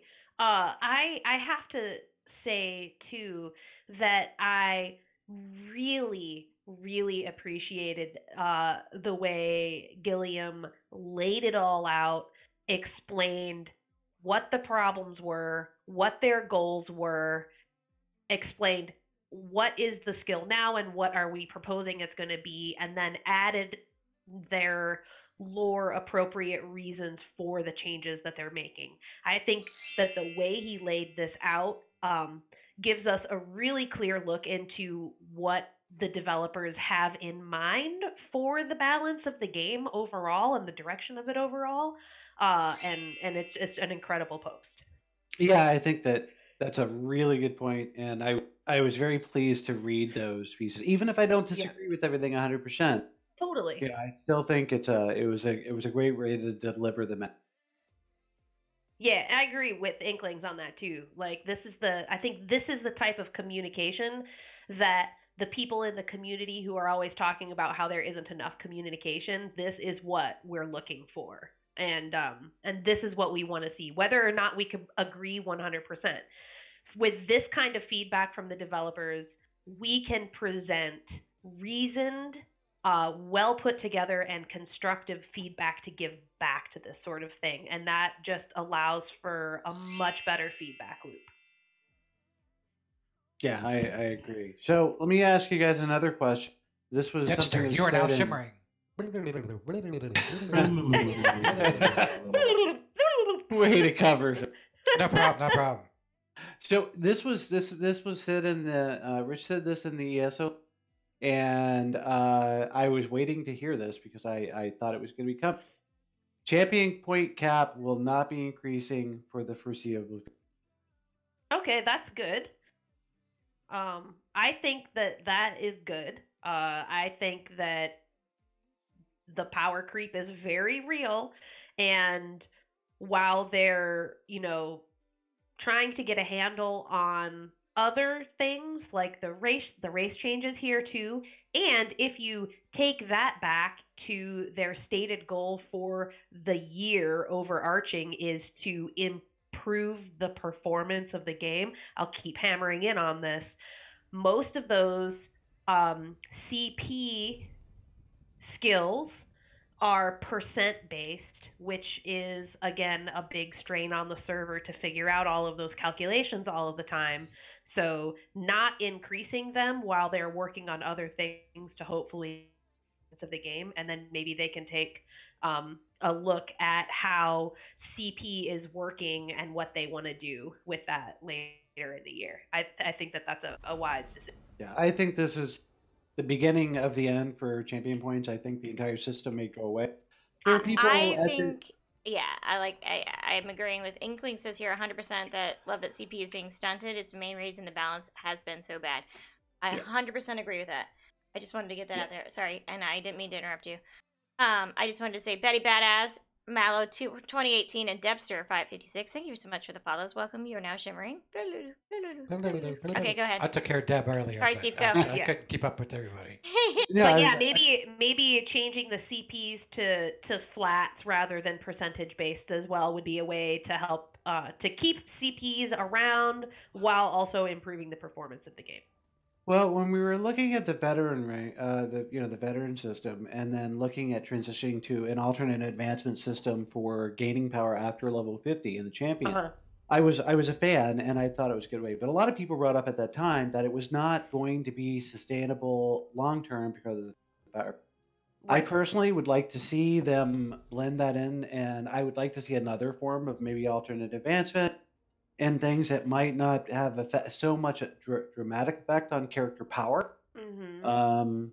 So we'll see where that goes. But I think that when we look at the coming combat changes, that a lot of the things that that are happening even in the race build are going to be. I think they're gonna play into. We haven't seen the class changes yet, and we don't know how the race changes are actually going to play into the actual class change. Right. So, and it could actually work together really well. Yeah. And those class changes probably won't be coming until elsewhere. Itself. Yeah. Change Texas thing for the. Oh, we're all gonna roll necromancers because it's gonna be so OP. It doesn't matter. If it follows the path of Warden, then it will be. Look, I am so excited that they have the justice system involved in that, and I don't know about you guys, but for those who don't know, if you are a necromancer and you perform any kind of like necromantic ability, being any of your class abilities, Rich even said pulling one of your pets in town or around an NPC will alert the guards and you'll get smacked in the face. I honestly have always thought that vampires should have a similar reaction to NPCs. It's my prediction that the exact same thing is going to be coming for vampires and werewolves in the future. Is this that if you're a finally? werewolf in town, that the guards are going to react, and if you're a vampire in town, the guards are going to react. I think that that's going to be coming down the road. Will we finally see the second half of the justice system? I No, Phil's shaking his head no. Yeah. I was probably the most upset person that the justice system involved a bounty system when it first came out. I have always thought that you should, Like a player bounty? yes. Yes. Yeah, that you it should be able to was try to supposed collect a bounty on a It player. was supposed to be a part I of know that it was, system. and I feel like you should be able to opt out if you don't want to participate. But I feel Yeah, like we're because- missing a core aspect of the game there. Because I want to chase a rock-hugging warden all around town, right? inside the building. Rock huggers. As long as it doesn't nerf my mud crab gank build, I'm good. CPs are. This is a comment from Monster1404. CPs are great for mediocre players. I'm always looking forward to the next percentage buff. Higher CPs also give me the confidence for different things. So my first world boss at CP 500 plus, my first dungeon at CP 700. I would have done DLC stuff by CP 900.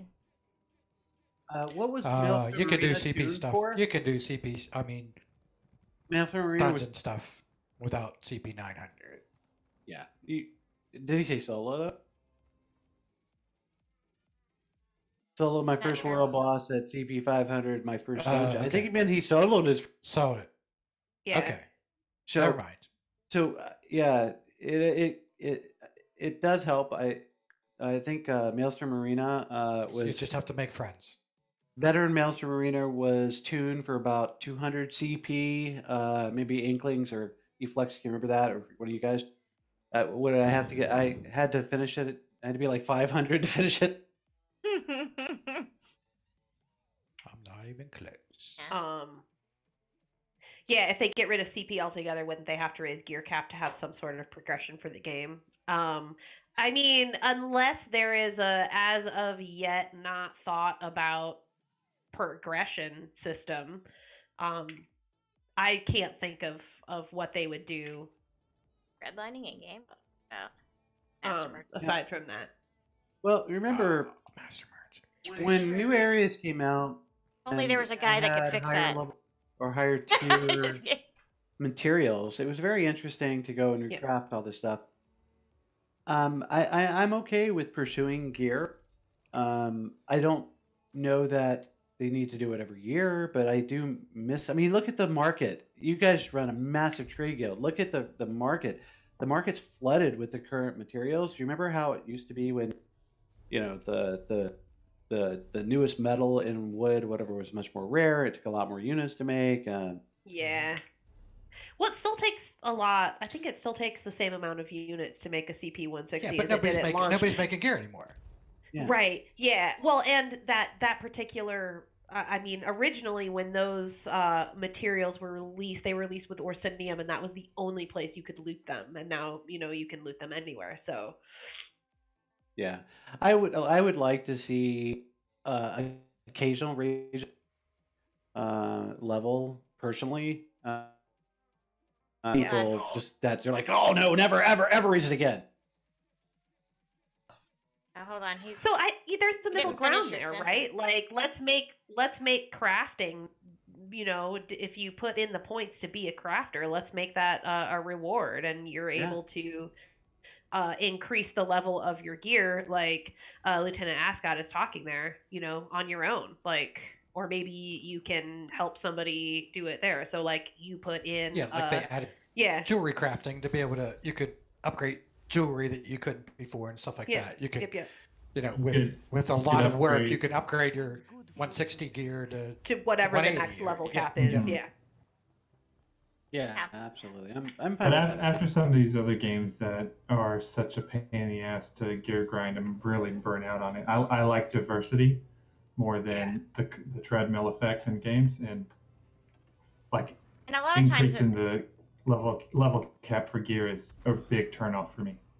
But if they offered that middle ground where I can upgrade my current gear as a crafter, then that's much more acceptable.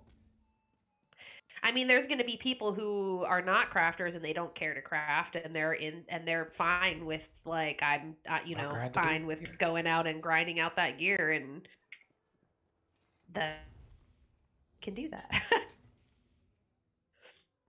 Guys in chat have said the same thing as stated a bit ago. They should really take out all the set stat bonuses entirely in PvP. That would only see and taking them out in PvP. Like my build is reliant on CP. I have a really funky build, and I am very much. I am in need of all those champion points. I am a CP whore. I am. Go ahead. Can I? Well, let me give you an example.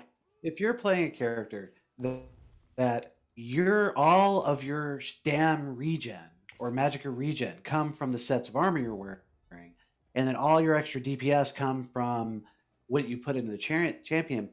It's not like the champion points take whatever bonuses you have on everything else and scale up. You may decide to make a build that's designed where you're getting these stats from gear and these stats from champion. Then you go on a non-champion battleground, and all of a sudden, half your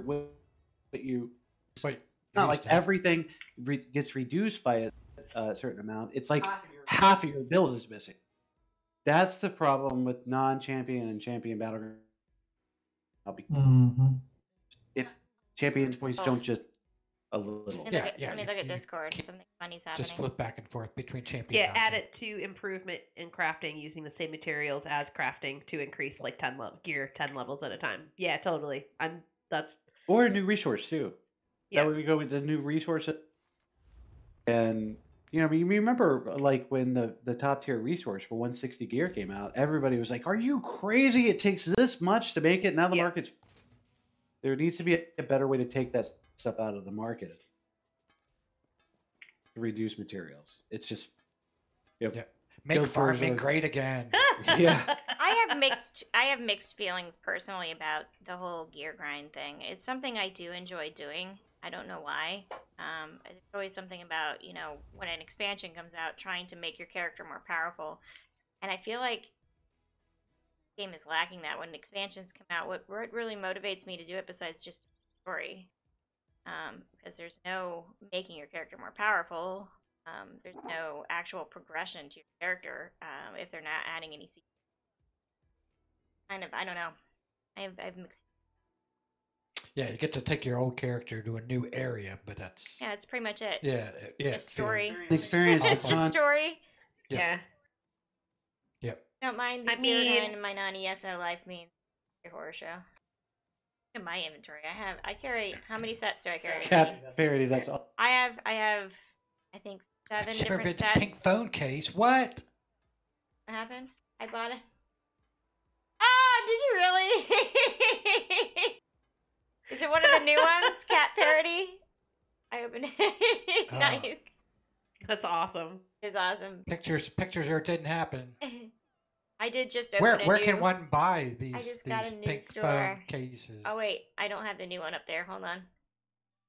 The new store had all kinds of. I can make Shimmervid's leggings, so you guys can have my tune just smashed up against your leg in appropriate spots.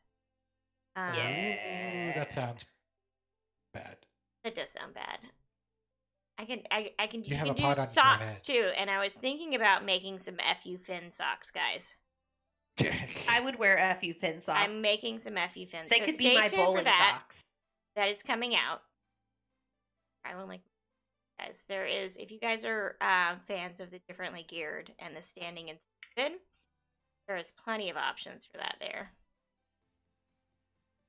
Standing in stupid socks makes sense. Yes, standing in stupid. Yeah. Yeah, but you can't. The problem is putting that whole image around your foot doesn't really translate well. Put it on the ankle or the. How about just some toe. socks that are covered in flame? Yep. I was thinking about I'm gonna put my emote on some socks too. On. Put Do it, I'll your buy emote it. on the bottom of the so we can stand on stupid. Yeah, I think your ability to retrade items now means that going out and grinding a dungeon for gear isn't as intimidating as it once. Right. I would like to, when a chapter comes out, knowing that I'd be able to replace all the gear I'm wearing, more powerful gear, in order to face the content that's coming in that new chapter would be appealing to me. I know there's a lot of people it's not appealing to, Yeah. but being able to advance my character for when a chapter comes out would be nice. Especially there's again, something- like you said, like knowing that with transmuting and being able to craft jewelry now and all that stuff, Yeah, the it's gear like guide's much easier. it's super easy. Yeah, I mean, there's something to be said for those people who, I mean, for keeping the game at a certain level to where a brand new player can start in the chapter area along with the experienced players. But I do miss having harder content to go and enjoy. I think having more difficult content might be more of a mechanics thing than just. I feel gear grind is the easy way to harder content. Right? So you want to make things hard, then you just make the characters weaker, right? But that's just artificially creating hard content. That's not actually creating something hard. I can feel Inklings judging me now. Boy. I'm trying to make a potion and I don't know all these different thingies. Oh my You god! put 3 ingredients in and you say make it. I have a writ. Oh. Flesh pie and scream jelly.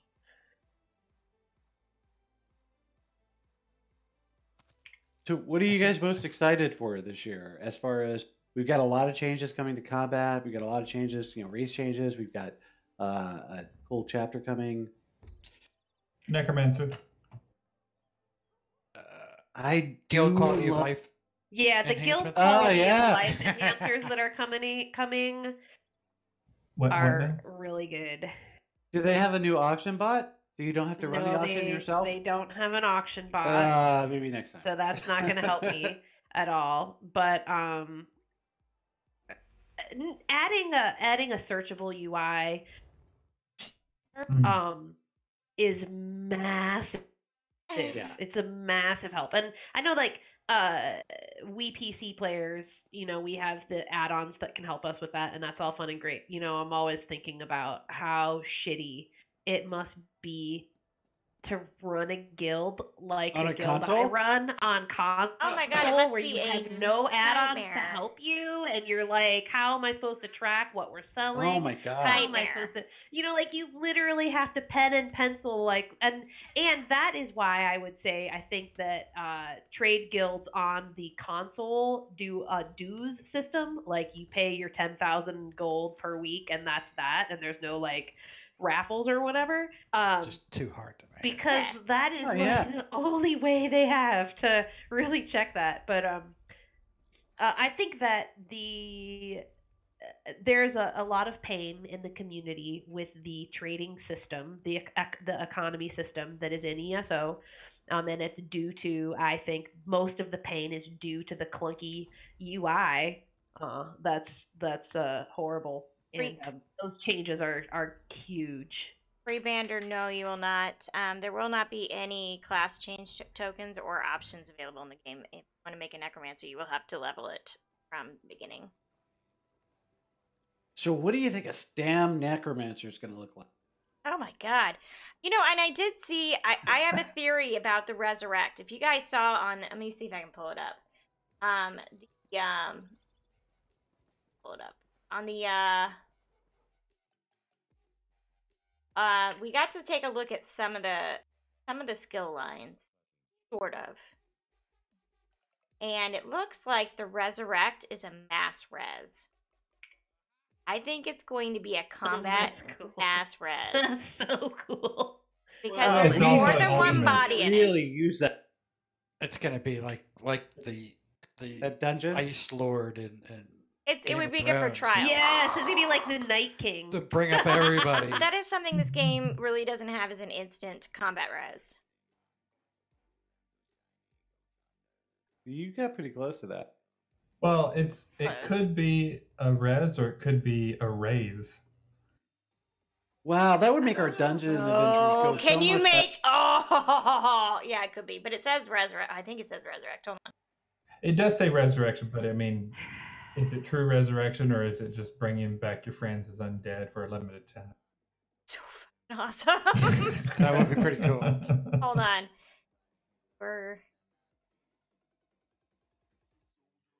I can pull it up for you guys to see.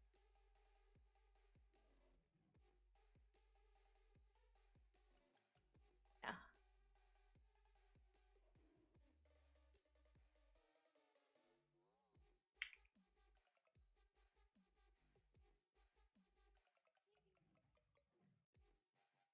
It got quiet in here. Okay, there We're we just go. all we're standing with Okay. bated breath to figure out what you're doing. Okay, so wait, okay. Dragons. Okay, there's one. There's one of the class trees. We got bone armor.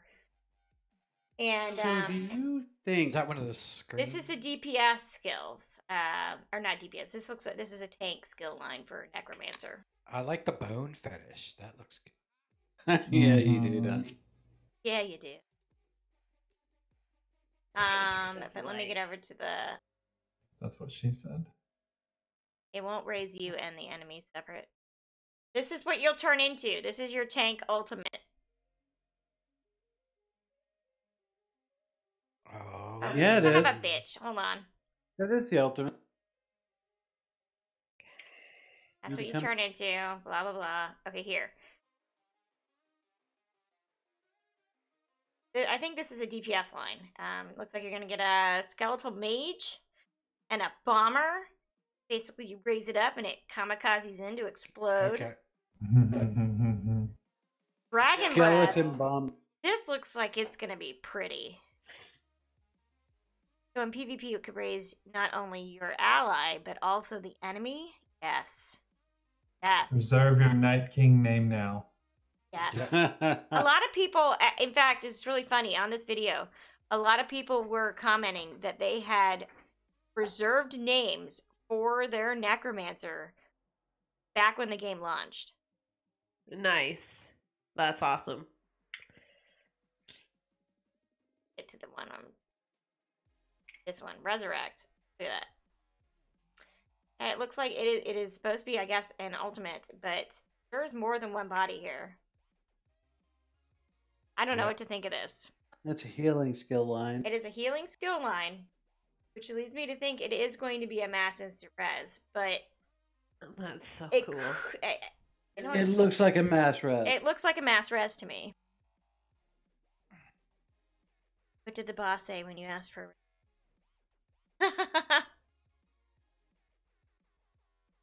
yeah, so I mean it looks like it'll be a fun class to play for sure. This is also Does that really say at the top of the page? Necromancer skill lines. All you need to know. yeah. Is that what they really mean? This is all we want you to know. No, at this, this point? that's gonna the name tell of you. my video. This is Right. all you need to Oh. know on the rat. Oh well, all we know so far, really. I probably should have titled that better. Yeah. This, guys, Merchant. is the most exciting thing to me about this DLC. Is the Elfiq. The Elfiq are a race of Khajiit. There are something like 16 different types of House Khajiit, cat. and they are a little house cat-sized Khajiit. And I swear to God, if they ever make this a playable race, I will never No leave. way. You I know imagine? it. Walk around as a Cute cat. little thing. Yes, and I would walk around with my little Razum Sylvie following me.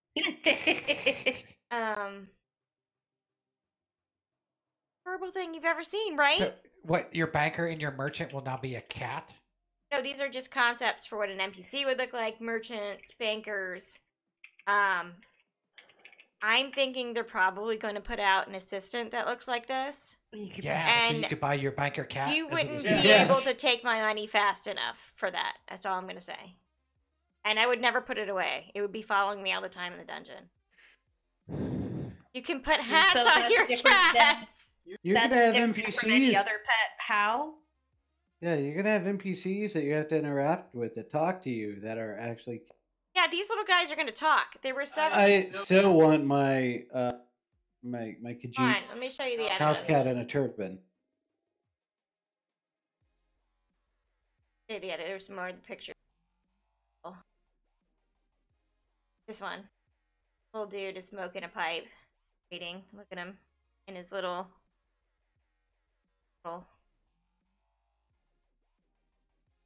cute. I think that's the most exciting thing about the freaking elsewhere for me is the little Alfiques. Okay. They're adorable. Ready for war. Oh, somebody asked He's us in ready chat. for war. Ha! Someone asked us in chat earlier. They asked if there was any news on spellcrafting. Yeah, actually, there is some news on spellcrafting. Is that they're not currently pursuing it. It's still on the back burner, and it's not. It will always be on the back burner. Yeah. I was disappointed. I know that that's a disappointing thing. I have to imagine though that like it's one thing to have spellcrafting in a single player game, but like to do something like spellcrafting in a game like this, I just fail to see how you could do that really in a way that's satisfying and still maintain control of the power of characters. I agree. It would, it's something that almost the entire skill system in combat should have been based on at the original design, and because it wasn't, I mean, literally. Spellcrafting, spell exchanging, swapping spells out from one class to another class through Mage's Guild. Yeah, that could work. Yeah, but then you would lose class identity, and they definitely want to maintain some class identity.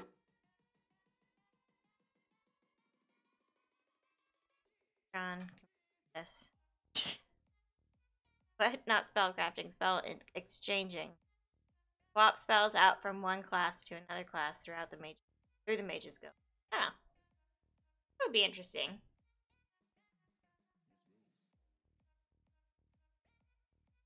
But yeah. Pretty good. And the zone helper is gonna be kind of awesome too. I'm really looking forward to that. Yes.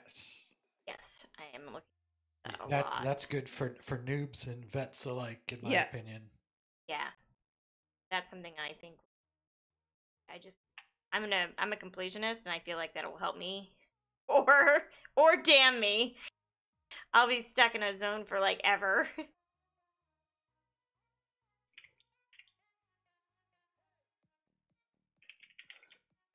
Dick, pardon my language. Who's a dick? Jimmy Neutron? Yeah. The problem is everyone complained about the lack of stamina equivalent, but I made a forum post years ago about that. Like I missed. What about the spider guy from more? Spider guy.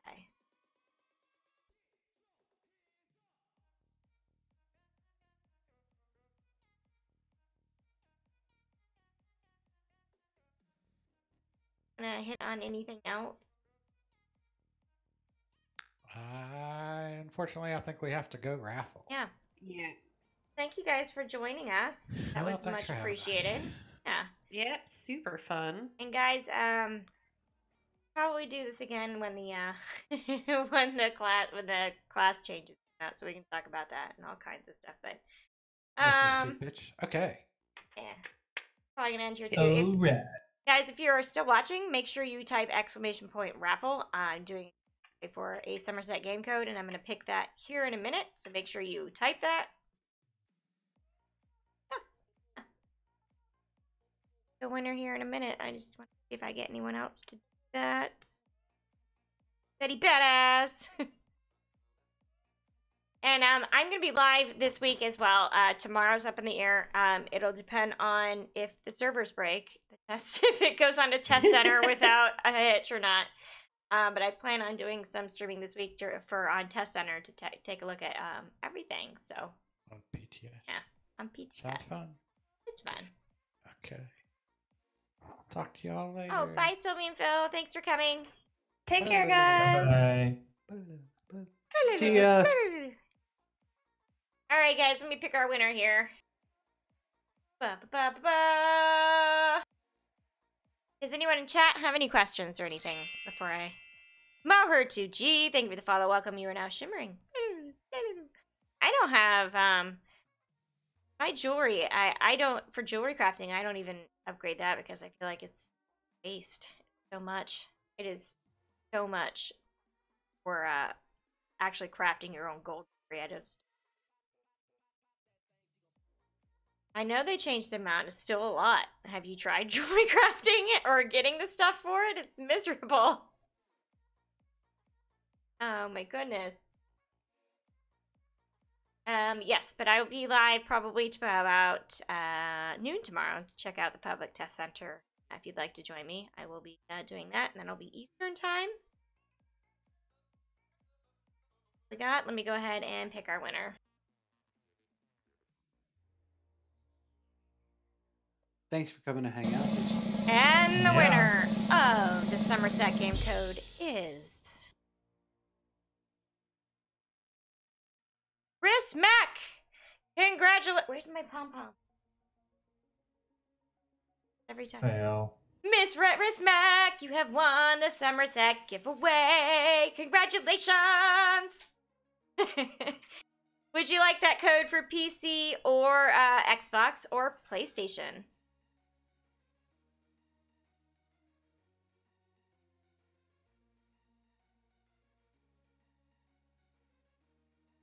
Question. I have an answer, I think.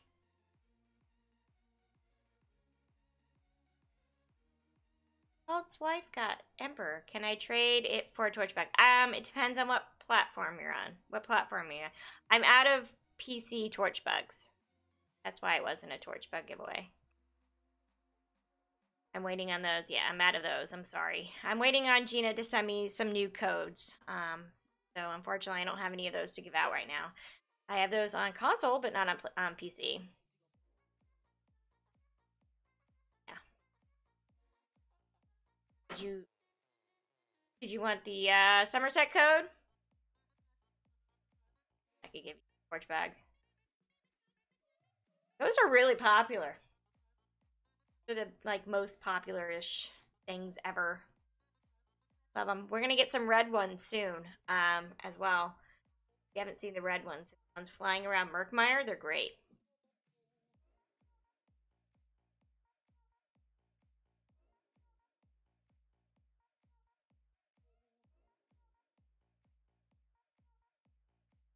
Sure.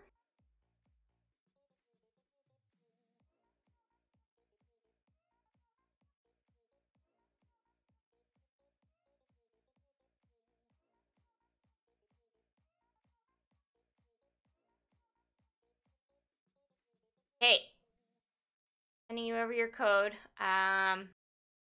Yes, but I'm hoping I'll get my my torch bugs refilled soon. Those have been popular.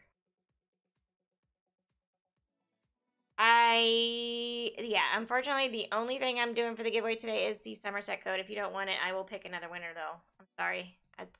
That's all I'm doing for the giveaway today. I don't they don't give us crown store items to give away. Sorry. My guild is Traveling Torchbug Traders. So torchbugs are very near and dear to our hearts. Oh, that's great. That's a cute name. Like that.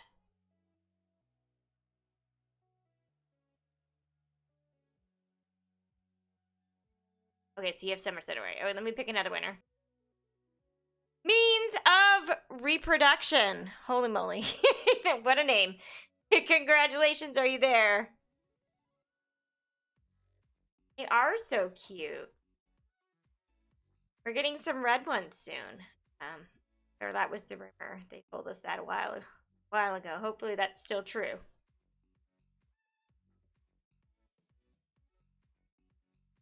Means of reproduction, are you there?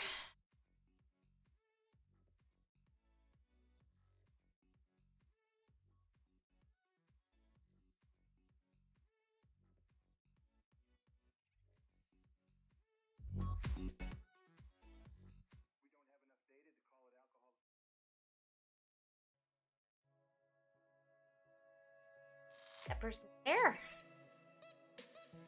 Lefties do rock. A lefty.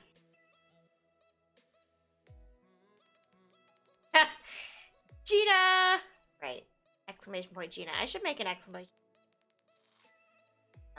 command to do. You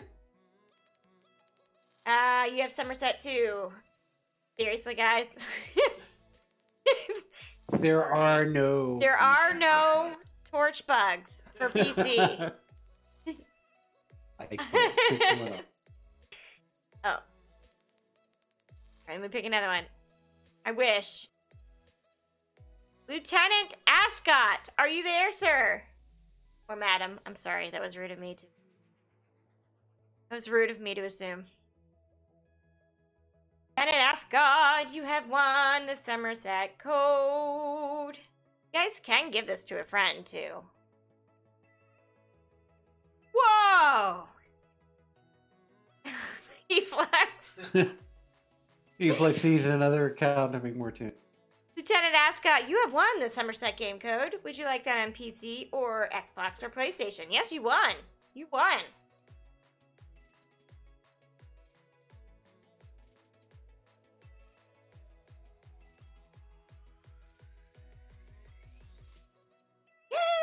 Yay! Look at Deflex. I love his exclamation point. I just need to know what platform you would like that on. He wants to know if you have a PC torch bug. God. Alright, here you go, sir. I am giving you the code now. If you're entering it onto your account, you'll just log into account.elderscrollonline.com. On the left-hand side of the screen, you're going to see a column. At the bottom, there will be a section for codes. That's where you'll click on and enter that code. Congratulations, you have fun in Summerset. You're welcome. Alright, guys, that is it for me today. Again, I will be live tomorrow. Let me say 1 o'clock. I'll say 1 o'clock. Maybe a little earlier. It's all going to depend on if the server is up for Test Center. So if it's not, I may not stream. But if the Test Center is up, I will be live tomorrow to take a look at the new changes on Public Test Center. But yeah, let's see who's online for us to Turek Admin. Thank you for the follow. Welcome. You are now shimmering. Do I have a torch bug for Wii? No. Eflux. What about the Switch? Switch? It's too big for the Switch. Yeah, the torch bug is so big it won't fit on this. Alright, let me see who's on that we can go hang out with. Can't see. We've got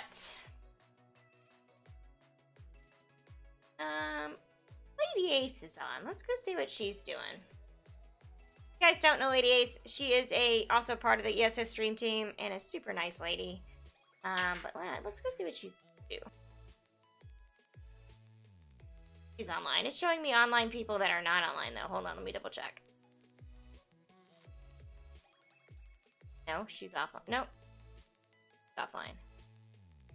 It's showing online. I think I checked. Torch bug. Don't make me say it out loud. She'll speak to me.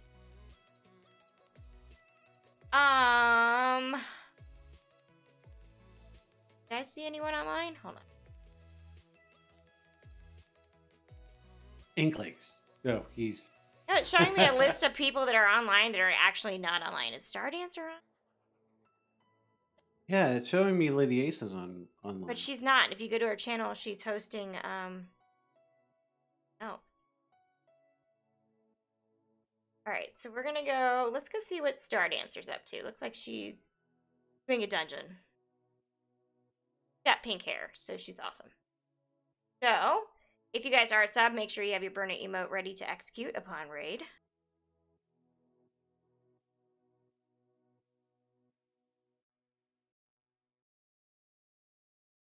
Alright guys, thanks again for hanging out. We will see you tomorrow if the server's up. If not, Wednesday. But see you guys then.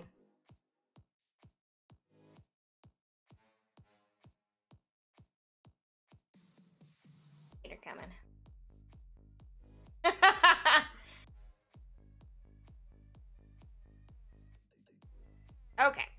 played with 27. You guys have a good night.